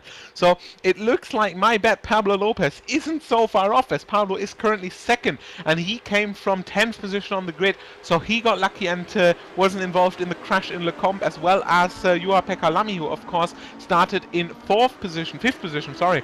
So these drivers all came from the top 10. The first one to be way outside the top 10 is Jan Jens, who came from 13, Ilkka Haapala from 17, and then it is Jesse Niemann from actually the very back of the grid, so a 30th spot for him, and behind him Joni Tammela came from 27th. So these drivers coming from the very rear actually managed to avoid all of this, and Joni Tammela now involved in an incident with Rob Kuss. And that is going to be an issue for him. Rob Kuss there. This was down, I believe, at Fulham from my camera angle. I can't quite see. Sorry, I take that back. That was out of Rivage into that left-hander that no one can understand what corner it's called. But it was Rob Kuss there on the outside line, and he had Jorni Tamar looking down to the inside.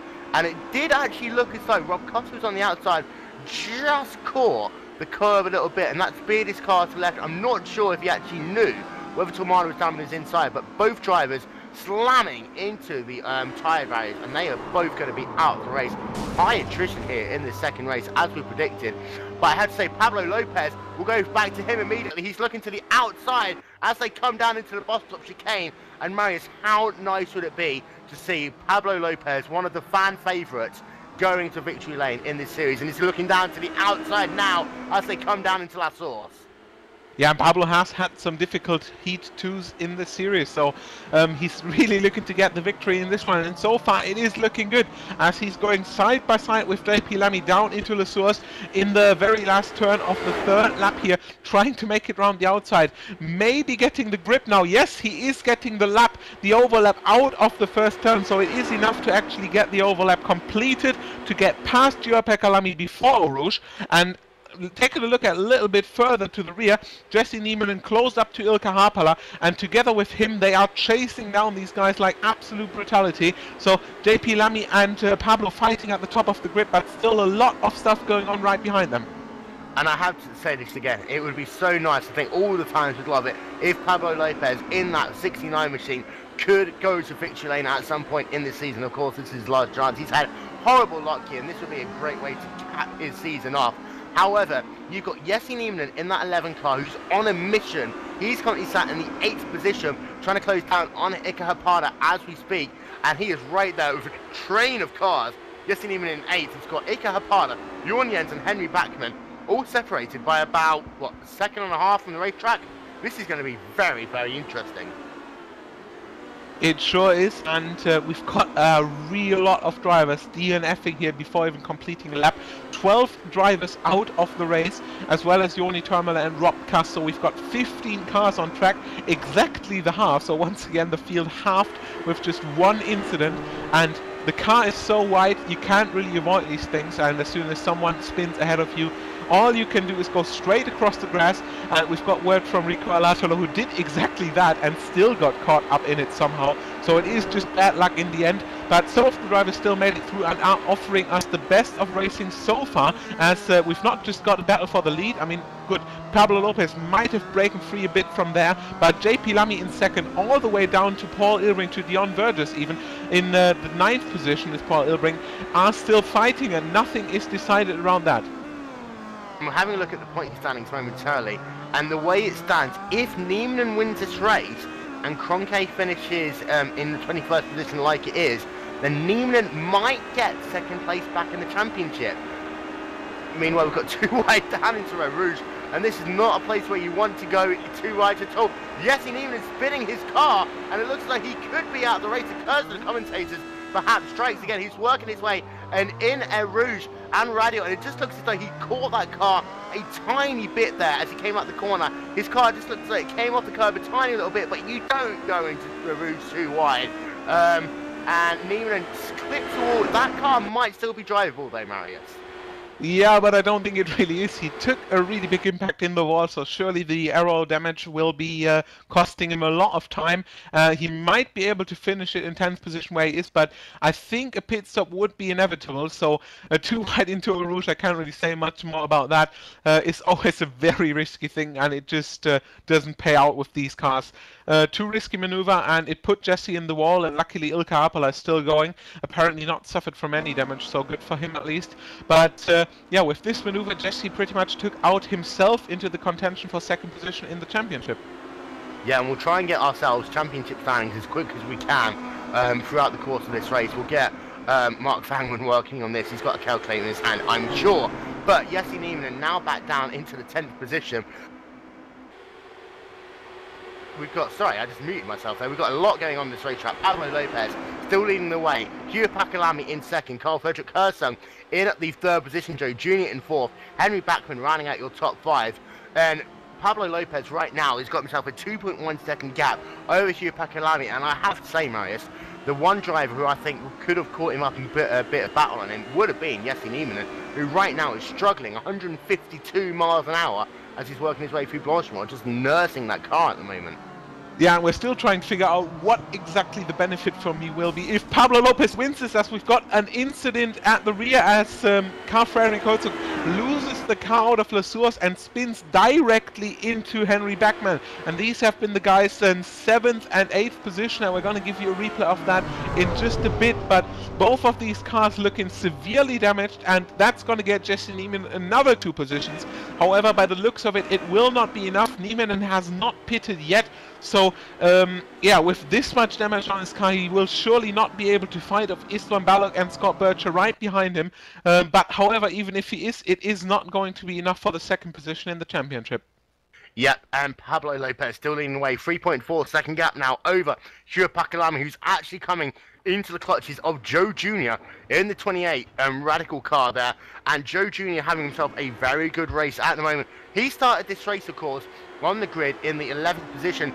He was ahead of this mayhem that happened down at Lacombe. We'll talk more about that in our post-race show. We're going to have so much to try and dissect from that incident, which all started off when Risto Unalainen just caught his car sideways in Lacombe and triggered about a 15-car pileup. But Joe Jr. really now hunting down in this battle for the second position. Last time by Joe Jr. a 2-minute 3.8 and Hugh Pakalami a 2-minute 4.2. Joe Jr. right now is on a charge and is the second fastest guy on the racetrack. Meanwhile, Jesse Nieminen tossed down the grid further, and it looks like a pit stop might become inevitable, as he's been in 8th crossing the line and now all the way down into 10th again after the 2 DNFs ahead. So the car definitely not working as it should. Last lap being a 2-minute 25, of course, with the incident.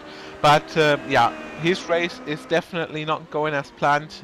But yeah, second place should be out of sight. So Martin Krönke with the absolutely stunning first race should take second place in the championship. At least that's what we can say for now. We, of course, like Will said, will keep you up with some updated standings as far as we've got them. At the top of the grid, however, Pablo Lopez running away freely, 4.2 seconds ahead of Jua Pekalami and Joe Jr., who started fighting earlier on. And well, I've said it, but I have to cancel it. You have to think about something, what I'll get as a reward for, yeah, betting this. Yeah, I'm not going to talk about Pablo Lopez for the rest of the race, by the way. If I can avoid it, I do not want to put the curse of the commentators on him.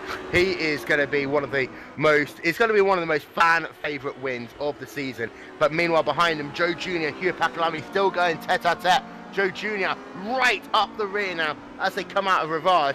And Joe Jr. really hounding the pressure now on Hugh Pakalami. He's going to want to try and get past him as quickly as possible if he wants to make an impression on the race lead. Ika Hapala still in 4th, Paul Ilbrink still in 5th, then Jorn Jensen on Virgin, Istvan Bala, Scott Birches, Stefan Schmitz and Jesse Nieminen are the rest of your cars really on the lead lap in contention. Pasi Bolton right there as well and closing dramatically on Jesse Nieminen. But Joe Jr. right now looking as though he's got the pace but not able to make a pass at the moment on Hugh Pakalami. Yeah, we've seen how difficult it is with Krönke and Hutu in the first race, so it's just going to be as difficult for these guys. And Harpala, he's got past Paul Ilbrink and Jörn Jens, so he's going to be charging down these guys, and we're only halfway through the grid, so I expect Ilka to be quite a bit quicker than the guys ahead, but I don't think he can get Pablo Lopez as he's 6.5 seconds down already. So together with Paul Ilbrink and Jörn Jens, they'll definitely charge these guys down. And Harpala and Jens have still got something open in the championship, because Harpala and Jens are 6th and 5th as Jörn Jens almost spins the car coming out of the bus stop there. So commentators curse once again. And as well, a couple of guys around them have got yeah, their issues to get the points done in the championship. And Joe Jr. now, as they come past the start-finish line, they're going to go too wide through a rouge. Don't do what's happened the last time they do this. Joe Jr. not lifting out the gas. And you see that there, Hugh Pakalami looking as though he spun that car almost there as they came through a rouge. He got a bit of a wiggle there on that car, but able to keep it pointing in the right direction. He stays in the, goes back into the 3rd position, however, and now under attack from Ika Hapala as they're working their way down into Lacombe. But all of a sudden, Joe Jr. way ahead, because Hugh Pakalami had to take a slowdown penalty, bring it into the booth very quickly. Ricky Taula, you're involved in that lap 1 Lacombe mayhem. Take us through it from your angle. Well, I came to the first right-hand into Lacombe, and I heard Alexi say that there was a massive wreck. So I thought, screw it, I'm gonna skip it completely and cut the corner and go over the grass. And that's what I did, and I still got caught up, so there was no way past the wreck.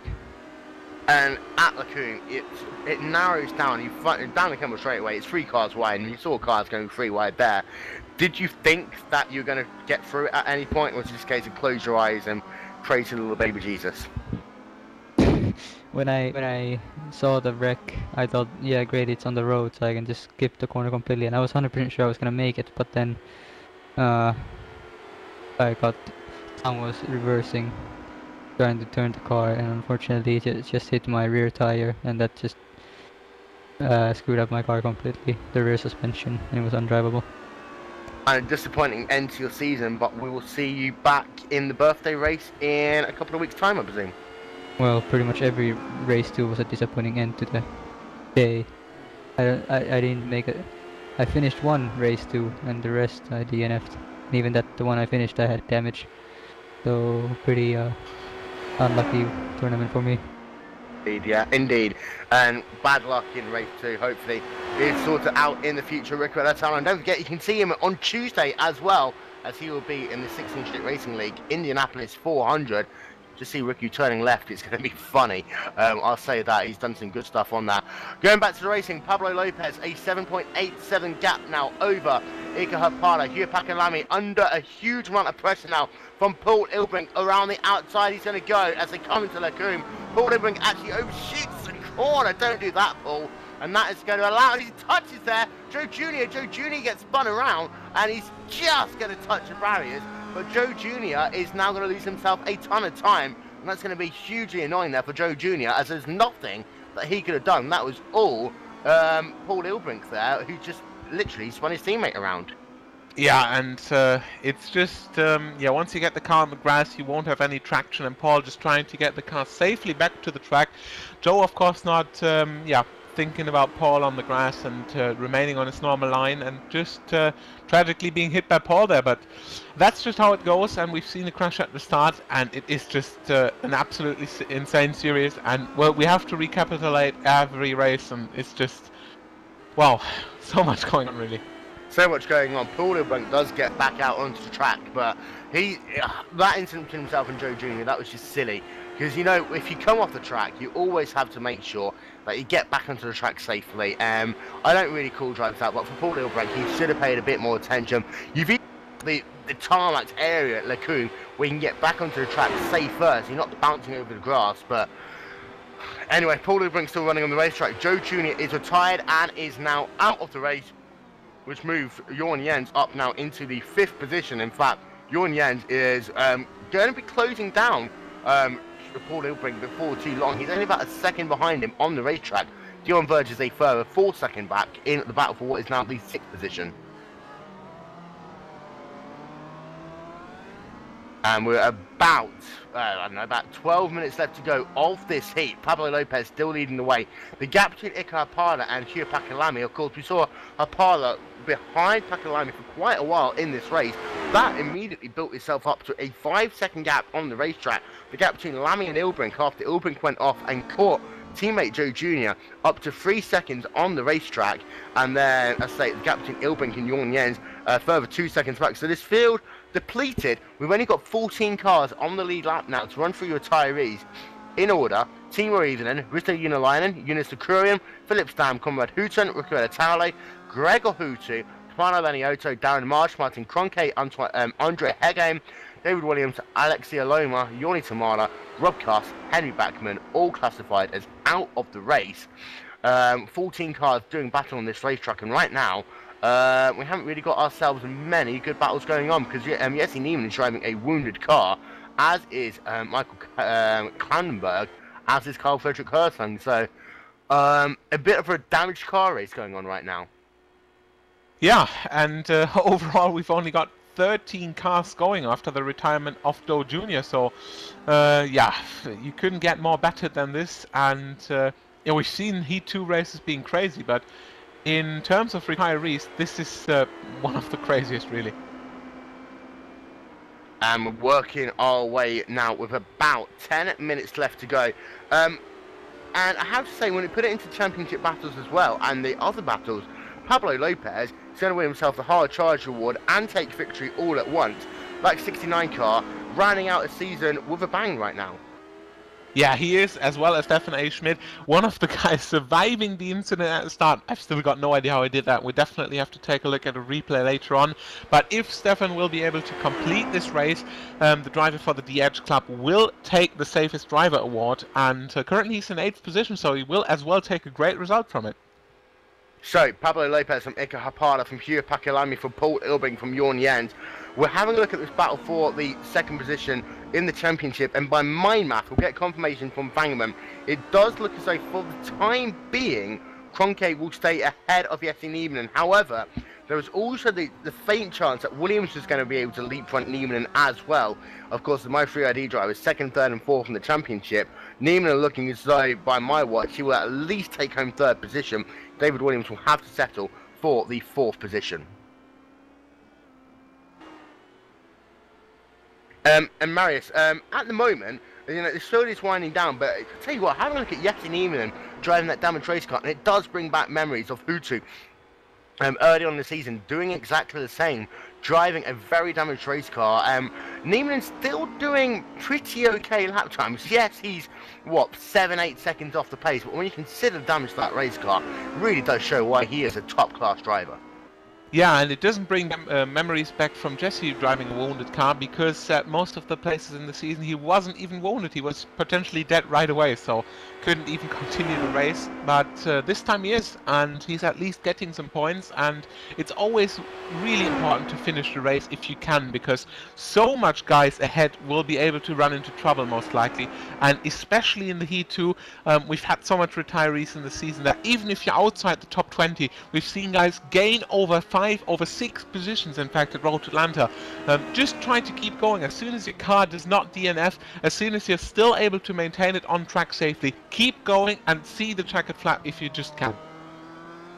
And with less than 10 minutes left to go in this race now, it is so it's staggering to watch the speed that is left in that 11 car, working its way in the 11th position, shall we say, doing lap times at 2 minutes 11. The mains would have loved that one. But still, this battle for 3rd and 4th positions, Paul Ilbing has closed that gap back up now to 2 seconds on the racetrack. And in fact, I take that back, Paul Ilbing somehow found a way of getting past, because Shua Pakalami has had some moment on the racetrack and Marius dropped himself back down into the 5th position. Yeah, it must have been some time ago though, because also Jörn Jens has passed and these drivers are now trying to chase down the guys ahead, but I'm afraid it is going to be a bit late. That train has left the station. Pablo Lopez maintaining a good 6 seconds gap ahead of Ilkka Haapala. He's a little bit slower, 6.5 per lap, but the lap is so long, so that is justified, and we've only got about 3 to 4 laps to go, so he will be able to drive this home safely if he doesn't make any mistakes. Paul Ilbring in 3rd and Jörn Jens in 4th. However, that's a different story, because Jörn Jens and Paul are just about 1.92 seconds apart, and they should be on a similar pace. So as soon as they get close together, we will see a similar battle to Kroenke and Hutu in the first race. And apart from that, sadly, Scott Birch and Stefan A. Smith are still fighting, but depending on the risk level of Birch, I don't think that Stefan A. Schmidt will go and make crazy stuff there, as he's just in for the safest driver award, which he of course needs to get, and he needs to get 0 potential off tracks and 0 potential incidents here, so just trying to bring it home safe. And Ilkka Haapala is catching right now, but doesn't look as though he's going to be close enough to make too much of an impact with little of the race left to go.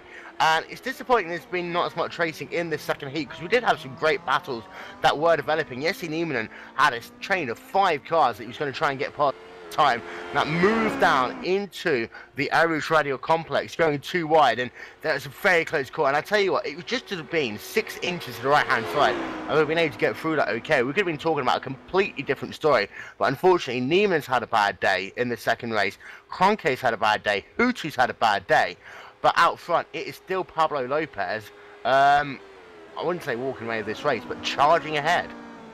Yeah, and that's what he needs to do. Ilkka Haapala is coming with big steps from the rear. 202.0 for him, 202.4 for Pablo Lopez. But half a second, even a second per lap, will not be enough to get the Spaniard at the front position here.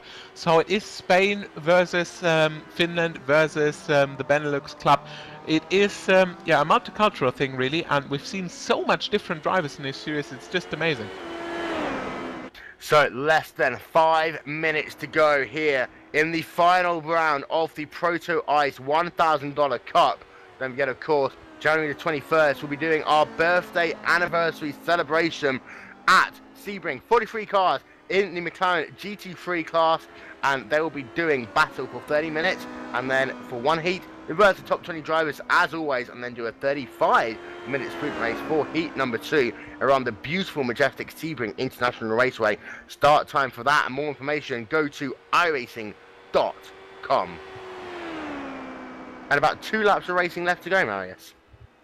Yeah, and we've only got 13 cars on the track, and even the guys who had an incident earlier, no chance to get the car working again, no chance for the pit crew to fix the car, and we've seen that on Road to Atlanta as well. if your car's damaged and you make it through the pits, it's either going to be the pit crew telling you, no, race is over, you have to cancel your race, or there might be a chance of repairing the car. And even if it takes up to 5, up to 6 minutes, you need to get back on the track. And Jesse Neiman improves my point as, yeah, he's still 11th. And if he would have retired where he just crashed, he would have been way down in 20th position. So he's just at least taken home some points. It won't change anything to the championship position, but that's the championship spirit, that's the racing spirit, and just keep going as long as you can.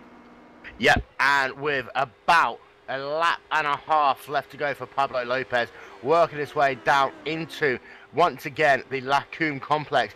Beautiful section of the racetrack in that 69 car. Pablo Lopez about a lap and a half and taking his first victory in the ProtoICE $1,000 Cup. Iker Hapana still in second, Paul Ilbrink in first, and then Jorn Jens in fourth, Hugh Pakalami rounding out your top 5. Dion Verges in 6th, Scott Burchett in 7th, Stefan Schmitz in 8th, Istvan Ballon in 9th, and Pasi Volton rounding out your top 10. I have to go back to Jesse Neiman though, and he's still keeping that car on the racetrack despite a damaged car. An 11th place finish for Neiman should be enough to get him at least 3rd position in the championship, Marius. Yeah, it should get, and it should get him that position really, but yeah, it's nothing else to do for him. He's missed the first race, and it's still going to be a little bit frustrating for him.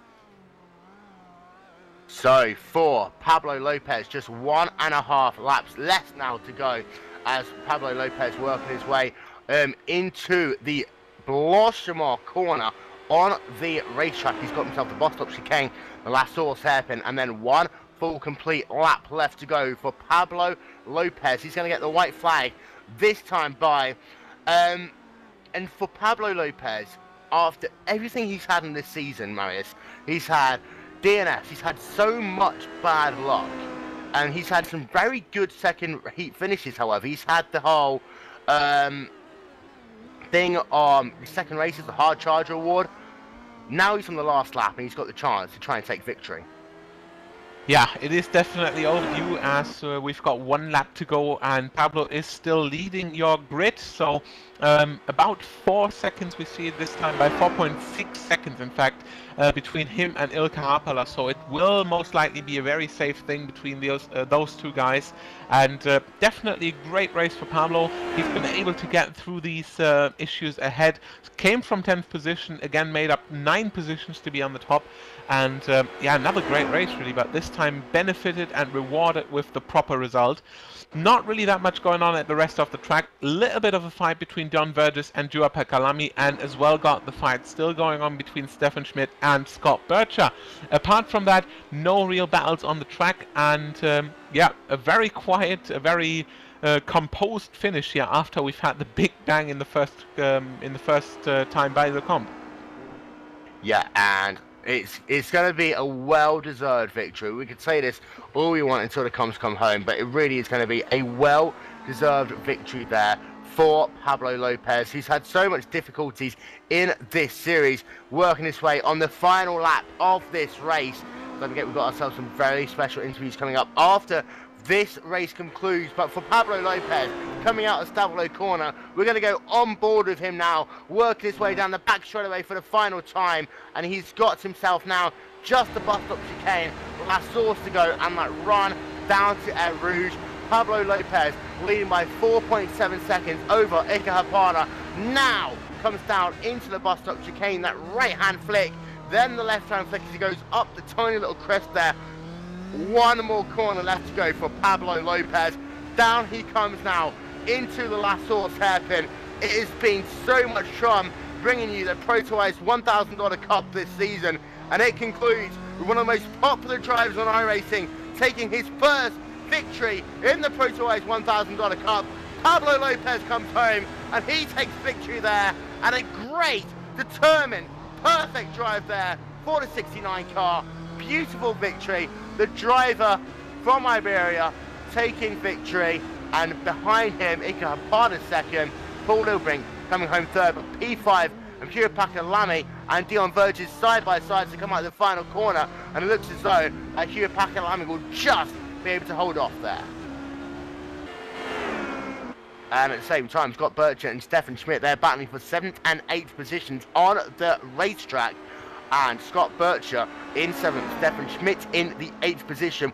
They are coming down into La Source for the final time. It looks as though Scott Bircher should be able to keep that one going. However, meanwhile, Pasi Voltonen has been able to get himself past Istvan Balau, moving himself up into the 9th position. Balau is now down into the 10th spot as they're working their way now down into La Source for the final time. But Balau is so close behind, so working their way down into La Source. Is he going to try it down the inside? No, he's not. He can try and do the cut-under. It could be a drag race at start-finish line. But Istvan Balau, who will look to the right-hand side perhaps, no, he won't. He'll come home in the 10th position, and Pasi Voltonen will take home, Marius, the 9th position. Yeah, and meanwhile we've got the drivers all finished except for Michael Kaltenberg, who's in 11th, and Carl Fredrik Herzog in 12th. So yeah, big bang really in the second race coming up in Lecombe. So after that we've had a quiet race, but still very interesting, especially with Ilkan now in the late stages trying to charge down Pablo Lopez. Not enough. The 69 car from the Steel Series team, Radicals, takes home the race victory here.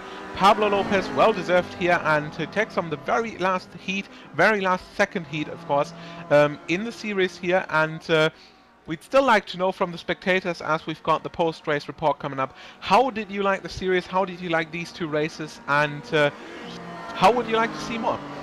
Indeed, yeah, Matt Burke, kudos GlacierTV for the series. Cheers. Corey Wharton, very interesting racing. Rob Cutts, what a series.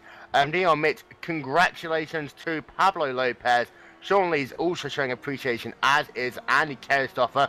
Keep in contact with us on hashtag ProtoICE. Meanwhile, final race results then from the final heat of the ProtoICE $1,000 Cup. Pablo Lopez taking his first victory in the series, a 3.6 second gap over Ika Hapala. Paul Ilbrink in 3rd. We have Jorn Jens in 4th, Hugh Pakalami in 5th, Dion Burgess in 6th, Scott Bircher 7th, Pasi Voltonen 8th, Istvan Balau in 9th, Stefan Schmidt rounding out your top 10, then Michael Klanenberg, Carl Fredrik Herzog, Yassin Evenham, Joe Jr., Henry Backman, and who have we got then?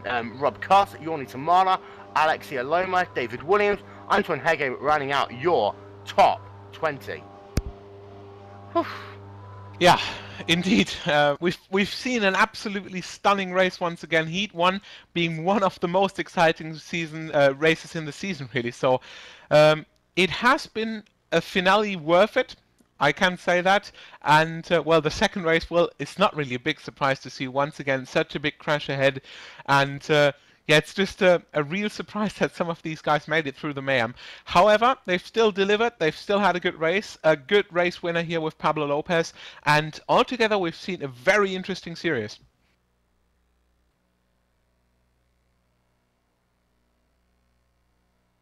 Who are we talking to? Well, you. Oh yeah, yeah. It's been an insanely interesting series, and yeah, I'm still alive. I almost passed out there, but insanely interesting series, and this two-split format especially really does show just how these drivers have to have the skill in two different circumstances. You know, batting for the race lead, hot lapping, getting yourself doing, but also navigating away through traffic as well, and really has brought out the best of some of these drivers. And now, ladies and gentlemen, to introduce your 2012 ProtoICE $1,000 Cup. First. Someone else first, but we'd like to welcome into the GlacierTV booth, Mr. Gregor Hutu. Congratulations. Hi guys, yeah, thank you. It's been a nice season, and obviously it's great to win the whole thing. And you came into this race just needing 12 points to conclude the championship. Actually, it's 7 points. But that first race, you had an insane battle with Martin Kroenke in the battle for the race lead. You two weren't separated by more than a second the entire race long. How was that first race for you, battling with Martin Kroenke for the race lead all race long? Well, it was a lot of fun. I just, I went into the race to have fun, and yeah, it was a great battle. I had some chances to overtake, but I thought I'll take it easy and try to make it to the finish and have a great battle. And Martin drove a great race, and I had some small chances to overtake, but in the end, it wasn't enough. And the second race, unfortunately, came to a bitter end a little bit too soon. Very quickly, give us your opinion. Well, what happened from your car angle coming down into Lacombe? There was just a big traffic jam, and I slowed down and got hit from behind. So not much to do there. I thought about going on the grass and shortcutting, but you know, I don't think it would have made a difference. So just a short race. And of course, you are the 2012 ProtoICE $1,000 Cup champion. We're going to have to turn your attention at some point to the 2013 iRacing.com Grand Prix World Championship Series. Been a champion in that before. Are you looking to repeat that again? And what are you looking forward to? Looking forward to the 2013 Drivers' World Championship? Well, I hope to repeat it, and I think it's going to be a bit more competitive again. We have a great new teammate with Richie, so I think that's going to make it more competitive, and I think Hugo's going to be there, and Otse as well. So and some other guys from the Pro Series. So it's going to be pretty interesting again. And finally, being the end of the season, is there anyone who you'd like to thank? Well, thanks to my team, first of all, and of course to our sponsor, Fanatec. They've been providing us with some great hardware, so it's been fun working with them, and hopefully it'll be another great year with that partnership. So looking forward to this year. Congratulations, the elusive Gregor Hutu taking the championship here in the ProtoICE $1,000 Cup, handing over now to Marius Gonnenbeck with race winner Pablo Lopez. Thanks, Will, and I've got Pablo with me right here, and a long overdue victory here. The last possibility, in fact, for Paycheck Lopez to get the race victory here. And Pablo, once again, a great job, but this time, the first time really paying off. Oh dear, yeah, Ilka was pushing so hard, and I was on my limit every time. I'm glad I could maintain the difference and the distance, and well, I overtook some guys at the start, and it was the thing that achieved. So you've not only got the win in the race, but you've also got one of our special prize payouts, one of our special awards, of course the Hard Charger Award, and that just shows you always came from the middle or the rear of the grid really and made up a couple of positions, but this time the first time paying off with a victory of a race. Taking a look at the whole series, however, you had a great time. We could see that. We've been talking about your charging down the grid a lot, but from a driver's opinion, how was it? It was tough, really, really hard with those fast guys on the grid, and with guys like Gregor, David, Martin. You know, it's really easy to be back and not overtaking them, and they are really fast. I have to say thank you to Rob Gas, who does the sets for us, and to all the team to test, and and the sponsors, Steel Series and Bitphoenix, personal sponsor, and Salem. It's great to see them, and it was a nice fight to the Hard Charger Award. So Pablo Lopez, your race winner of the second heat here. Pablo, however, you've had a good couple of races, but in the end, yeah, with the victory, is the championship result really what you looked for? I mean, taking a look, we've had the question for Gregor, the ISWRC coming up, the World Championship. How has the whole performance of the guys evaluated comparing to the Drivers' World Championship? Well, I think I will not win a race in the Drivers' World Championship ever. And the thing of the inverted grid in the second race it really helps to mix the things up. And yeah, I am capable of do maybe a top 6 in the Drivers' World Championship, but here I could win a race and be on the podium another time. So I think it's a bit less of hard because there are more spread speed people, but really hard grid. So, race winner, Heat 2 at Spa-Francorchamps, round 8 of the GlacierTV $1,000 ProtoICE Cup. And we're going to continue with the championship situation. Now we've had the race winner, and Will has got Martin Kroenke. Indeed, and of course, Kroenke took victory in the first heat here today. So, Martin, we'll turn our attention to that. You took victory after starting from what was then pole position, as Neiman had issues getting to the grid, but at no point was Hutu more than a second behind you, and that must have been one of the toughest races you've done in a while. Yeah, indeed. It was very tough. I think the best I managed was 0.5 for a second of a gap to Gregor, and he always closed in on the straights, and he was always a threat to braking zones in bus stop, in La Source, and also for the Combe. Was tough, but it was a fun battle. And then, unfortunately, race number 2 kind of all went wrong down at the Lacombe complex for you, as well as many other drivers. Take us through what happened from your perspective as the track just kind of got blocked up. I think I could just say it the same as Gregor just did. We were side by side going to the left-hand part of Lacombe, and yeah, it was just a huge traffic jam. Everyone in front somehow braked early enough, so I didn't hit anyone, and then just suddenly someone crashed into the rear of my car, and car was totaled. And when you have a look in the big picture, we're trying to get confirmation of your final championship position. We believe that you have just taken away second place in the championship, so congratulations on that, and of course the $250 that you'll get for that. But it's been a tough old season here in the ProtoICE $1,000 Cup, and especially the second heat races really does throw a kind of a curveball in, and you have to adapt to any situation that forms on the racetrack. Just how tough has this championship been for you? It has been very tough. I think race 1 was pretty much okay every time I did it, except for Road Atlanta, where I just threw the car at the wall. And race 2 was different usually.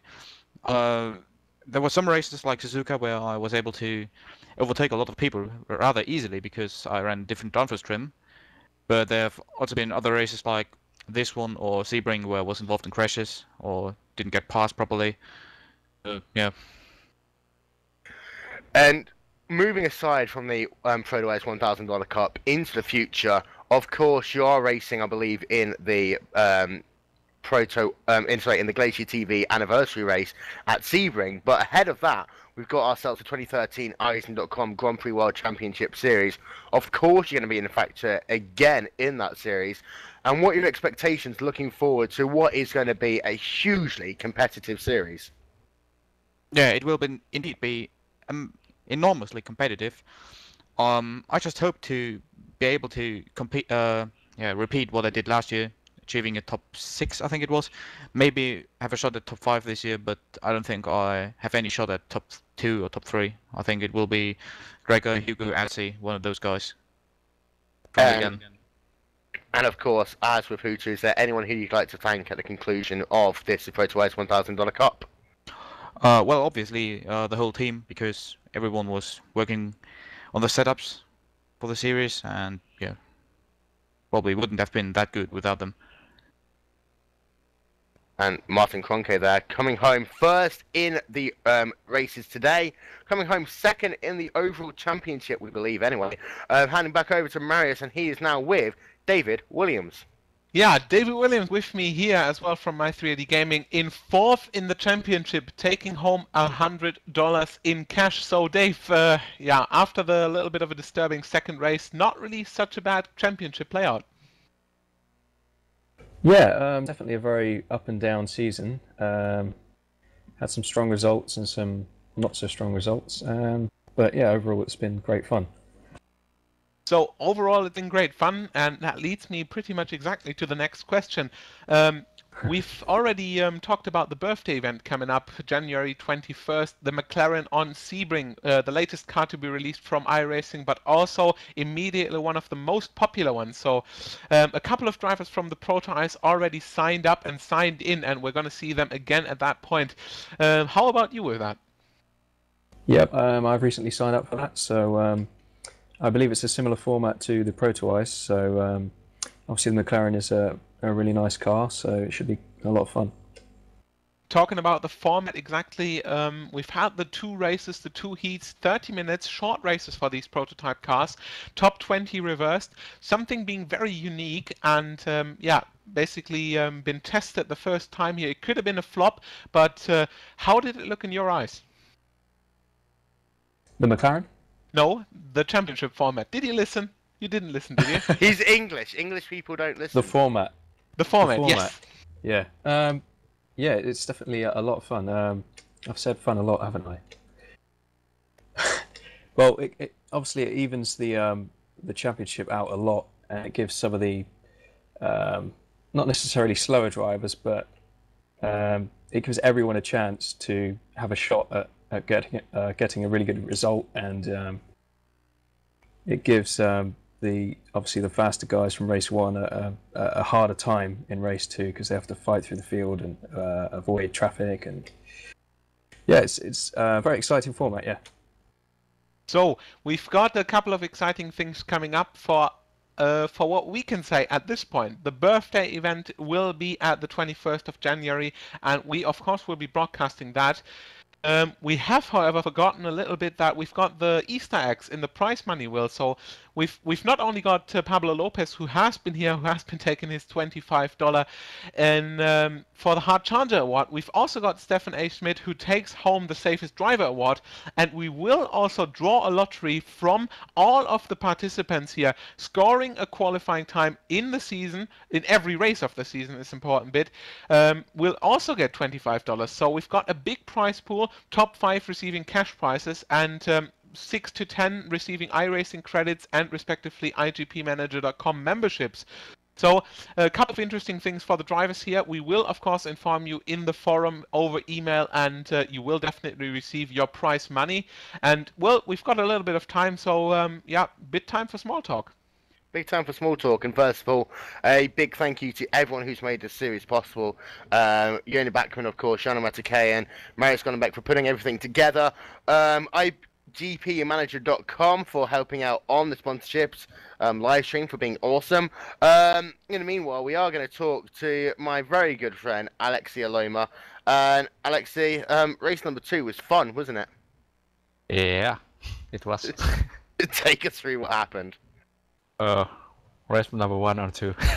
One. Take us through race 1 first, yeah? Race 1 first and race 2. Yeah, I got a good launch, and I was stuck behind Ilkka and them, and then I just drove behind them and got past him, and nothing happened after that. And then race 2?